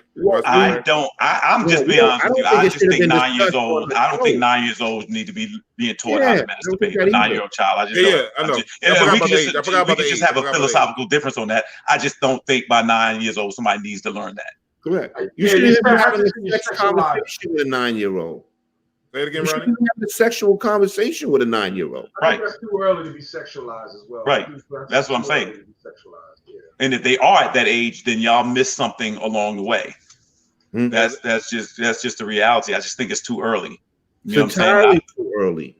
Right. Exactly. In parenting, you obviously got to monitor certain things. You know what they consume. And I know it's harder today with the internet. It's definitely harder for parents today with the internet. But Jada Pinkett is older than me. I mean, at the end of the day, I mean, we talking about, your grandmother's telling you that. See, I think what happens is this: we got brokenness that's just passed on from generation to generation. Right. You know what I mean? So I'm gonna tell you now, because by the time I was 9, I was having sex, so I might as well tell you, you know what I'm saying? And realistically, it could have an adverse effect, which it seems like it did. It can make you very promiscuous. Right. Listen, a former lesbian raped me at 9. Yeah, I think you future. You said that. And D, let me say this before you go forward. D, let me just say this: you're on the road, D. You have not got the scroll yet, so you only got 13 minutes left, D. I'm not going to get it. You shouldn't have said nothing, Kelvin. Now he's going to try to get it. No, I'm not. I'm not going to swear to God. I didn't deserve the first one of the year. So this is TMI, but I was humping in church at 9. All right, Shauna, you see that lady that run that thing that we had, that commercial? I want you to call. So also, before people to know, I don't think we didn't get the video of Kodak Black. I'm not sure, Jamie, did we get the video? I hope we didn't. I hope we didn't. He's wild for the night. I hope we did. Okay, Jamie said no.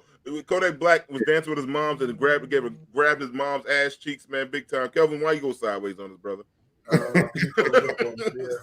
So what we going? So he turn your Wi-Fi the right side up. Nah. Somebody tried to call me. Somebody tried to call me. Oh man, but yeah. So Kodak Black, also another person. He met his moms are dancing. He grabbed a whole bunch of his mom's asses over social media. People getting on him, and I guess it's just something. Maybe I don't know. Maybe we all wrong. And I don't know. Maybe we are wrong because Wait a minute, Shauna. All right, go into it, Shauna. Let's hear it. He grabbed his mother butt. Talk about it, Shauna. How else was he gonna learn? This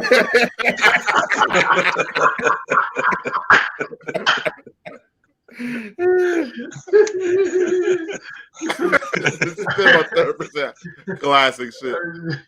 Forms of expression. I feel you, sis. That's my sister right there, man. I love her. So let me ask you a question. So when it comes to Jim Jones or like that, why stop at the kissing? Come on, man. It ain't for me, bro. Why? Why? How else you gonna learn? Why? Come on, what, Derek? What? What's the next step? Yeah, why? Right. Yeah, give him the scroll. No. Reverse that. Send that back. I'm not having that. I asked the question. That's a question. It's a good question. I don't think you deserve that. I don't think you deserve that one. No, I can't say that. I co-sign that, Jamie. That's not right. Yeah, I'm saying. In other words, what I'm saying is this. So where do you stop? Yeah. Where do you stop? Even with the grandmother. Wow. What do you show her how to? All right, I'll scroll myself. I mean, at the end of the day, in other words, there are certain things that life is going to have to teach you through experience. That's just the bottom line. Mm-hmm. That's just it. Somebody look here. I'm gonna show you how to do cocaine because I don't want you to think what I'm saying, you got to buy it from a drug dealer. I mean, at the end of the day, you're gonna have to give people advice, give them the best that you can, and they're gonna have to learn. Now, I came from an era where parents didn't talk to you about sex. I'm just being honest with you. My father and them thought you was gonna learn it like they learned it. That was just it. So they never talked, and that was bad on their part. I agree with that. But there are certain things that should not be suggested. You know what I'm saying? At 9. At 9 years of age, really. You don't even know how to wash up at 9 years old properly. You know what I'm saying? So no, I think that may be too much. And I get Shauna's point, but I just think that there's got to be a line. We got to kind of delineate where that line is at. Yeah, I mean, it's just different times, man. I guess, I mean, Kodak, one thing I think, that was Jada, but with Kodak Black and Jim Jones, I think they look like their parents and them are close in age, for real. I don't know, children raising children, like, especially, you said Jim Jones' mom was, how old was she, Rod? I think didn't she say she was 17 or something when she had him? Yeah, he said that. He said his mother was 17 years old. But everybody was shocked except him. Well, what's wrong with him? He said the way when he responded as though that was normal. Right. He's like, that's my mother. So he thinks that's normal. He thought it was wise. It came from his mother, and she was being wise, and she was putting them on, and it was right. And what I want to know is, where do you draw the line? Where do you draw the line? I don't know. This one boy, he grabbing his mother's behind. The other one, he kissing his mother in the mouth. Well, where do you stop at? Tongue kissing. Anything else you need to learn? Tongue kissing. Yeah, well, listen. It's just wildly inappropriate. And I'm gonna tell you something, honestly. In an era where inappropriate is normal now, it's cool. It is absolutely normal. I think you said it. I think what will embarrass anything people on TV now. I think something like that. You said something. I paraphrase what you said, Kelvin. I don't get it. I don't know what bothers people now. Nothing. In 1990, the most controversial thing on network television was Candace Bergen playing Murphy Brown, and they were going to have her be an unwed mother. And George Bush spoke from the White House talking about the moral decline of the country. 1990, Candace Bergen as Murphy Brown was going to have a baby with no husband. Yeah, and how long ago was that, man? 1990. Yeah, 1990. Well, if somebody have a baby, they didn't want that image for a white woman. Agreed. Good That's point. what it was. Good they point. Didn't want Very that good image point. for a white Very good woman. point. But if somebody right now have a baby at 14, you glad they waited? I believe that. No, I'm gonna move on, man. Elizabeth Warren said Joe Biden, if he cancels student loan debt, his poll approval rating will shoot sky high, and I think he would be the absolute truth because Joe Biden is going. He needs something. I gotta admit, he needs something. He ain't gonna do it. That ain't gonna happen. America's built on debt. You realize term anyway. Economy, man. Joe Biden is the reason this exists. He's the one that did it. Mm-hmm. Joe Biden promised the banks that they would basically get their money from student loans. He's the one that structured that deal when he was in the Senate or Congress or whatever he was in. Yeah, it was Senate. Yep. This is his doing. This is his doing. He did it. Student loan politician. And then he put some sort of order in it where the banks would be guaranteed to get their money from you by destroying your credit, by basically putting you in default and all that, making sure you never get nothing again. That was all designed. He's the one that did it. Because you can't get out of that student loan, man. You can't get out of it. That shit is almost as tight as child support. No, it's worse, brother, because you can age out of child support. You can't age out of student loan. That is the fucking truth. That is true, Derek. That's true. My countdown is coming. 21 and done. Word up. You too. I'm free. You can say what you free. Yeah, man. Yeah. But also the thing with student loan debt, and I kept trying to tell people, especially for black folks, this is when we gave up the trades, right? And we started going to college. Everybody's forcing college down the throat. The price of college got so big, and then we got so much debt. It kept us down. So it's hard for a cat can come out making $75,000. Like, let me say, one of my homeboys, This is true. Today, this conversation happened. He met this chick that's a lawyer, but she still got a bartend. I said, he was asking me why. I said, bro, you know how much student loan debt she probably got? She could probably buy a house in student loan debt. She probably like 200, 250 minimum. So you look at like NYU, $75,000, $76,000 a year. Schools like that. People go to these expensive schools. They start off $200-some thousand, almost $300,000 in whole at 22 years old. Yeah. And then black folks is all doing like I'm a person in education. I've been on 1,000 college tours. However, I wish I would tell somebody try to figure out how to skin this cat a little different. This is expensive. Don't go private undergrad no more. Don't do it. I send a lot of kids to 2-year schools now. So get that shit for cheap. Exactly. That's right. Do not go undergrad private off the rip unless you got a scholarship. My oldest owes zero in student loans. Zero. The same way. When you take out these student loans and you go to these schools, you better be majoring in something that you're going to make a lot of money doing. Yeah. If you better not be going taking on these student loans and majoring in basket weaving, and then get out there and freaking now you owe $100,000. They'll give you $100,000 for school, but won't give you $100,000 for a crib. Nope. You know what I'm saying? So now, give you $100,000 to start a business. No, won't do that either. Don't do that either. And they give it to you, like you said, at 20-something years old. 20, you get all the student loan money you need, baby. You get it all you want. Give out them credit cards at the bookstore. You got guys that got student loans for hundreds of thousands of dollars, go into the corporate world, make that money in 2 years, and pay that student loan off like that. Where you go somewhere and get a job making $20,000 a year, you're $160,000. And it was back in the 80s where the doctors were going and wasn't paying, trying to get bankruptcy. That's why they wouldn't allow you to file bankruptcy against them anymore. So that's what a lot of people was doing. Yeah. Anything about this this basketball controversy? I know we don't have much time now. About I'm gonna get a Rod has thought. You had a thought. That's why the price of schools went up, because they were guaranteed their money from the banks when they signed this into law, to a bill. It was all a scam to basically just enrich the institutions and the banks. Mm-hmm. Yeah. So now Kelvin was talking about, so Steph Curry, right, from the Warriors team, said the Steph Curry Warriors will beat the 96 Bulls. And make sure you know which Warrior team. It was the one with Durant that won 67 games, not the one that won 73. Yeah. So thoughts, we got 3 minutes. Thoughts, gentlemen. I'm going with the Bulls all the way. You got Rod. I'm going with Jordan, Rodman, and Pippen. I'm gonna be honest with you. I'm gonna co-sign Kelvin. I'm gonna go with the Bulls too, because you got to understand Jordan had a whole different type of mentality back then. Like, he wasn't laying down to lose. Lose was never an option. You know what I'm saying? And the rules, it's kind of hard to judge those things because the rules is so much different. These guys is pity pat fouls and all that other shit. That's what I was going to say, D. Like, it depends on the rules that you're playing. If you're playing 90s rules, then yeah, Jordan. But if you're playing these rules they playing now, I'm taking Golden State. But the only thing I say about this, Derek, and my nephew always throws this at me. Oh, they couldn't shoot the three. If Jordan and them came along today, they would shoot the three. Yeah, that's the ball. If they came today, they would shoot the three. You know what I'm saying?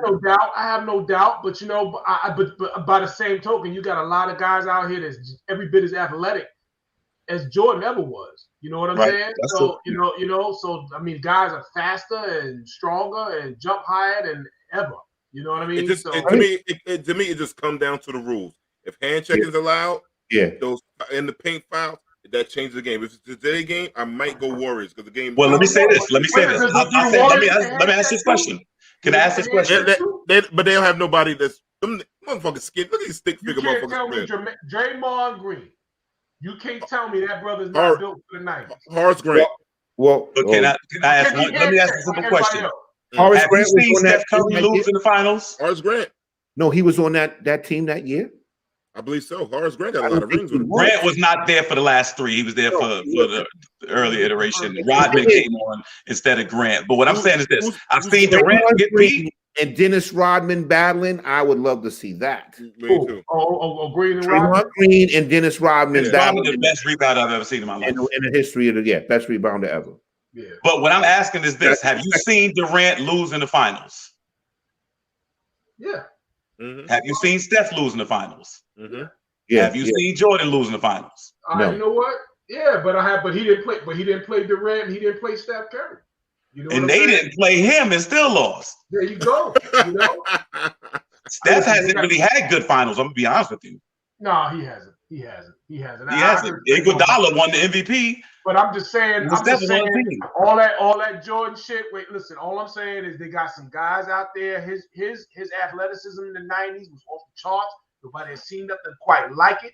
But I would say that Draymond Green and these guys, they seen a few Jordans. But if Jordan and them came along now and had the same training and regiments and technology with the sneakers, do you think they'd have sat back? They'd have been just as, you know what I'm saying? No, if he would have got down busy, but them guys used to smoke cigarettes and drink after the games and all kinds of others. They have to get serious about the game, bro. You know what I'm saying? Like, these guys are on their game now. Yo, with that said, man, brothers, I love you guys. Thank you for everybody for checking out tonight. Please like, subscribe, follow us on Facebook, YouTube, and Twitter. Tell a friend to tell a friend and make comments, man. Brothers and sisters, I love you all. Peace, and peace.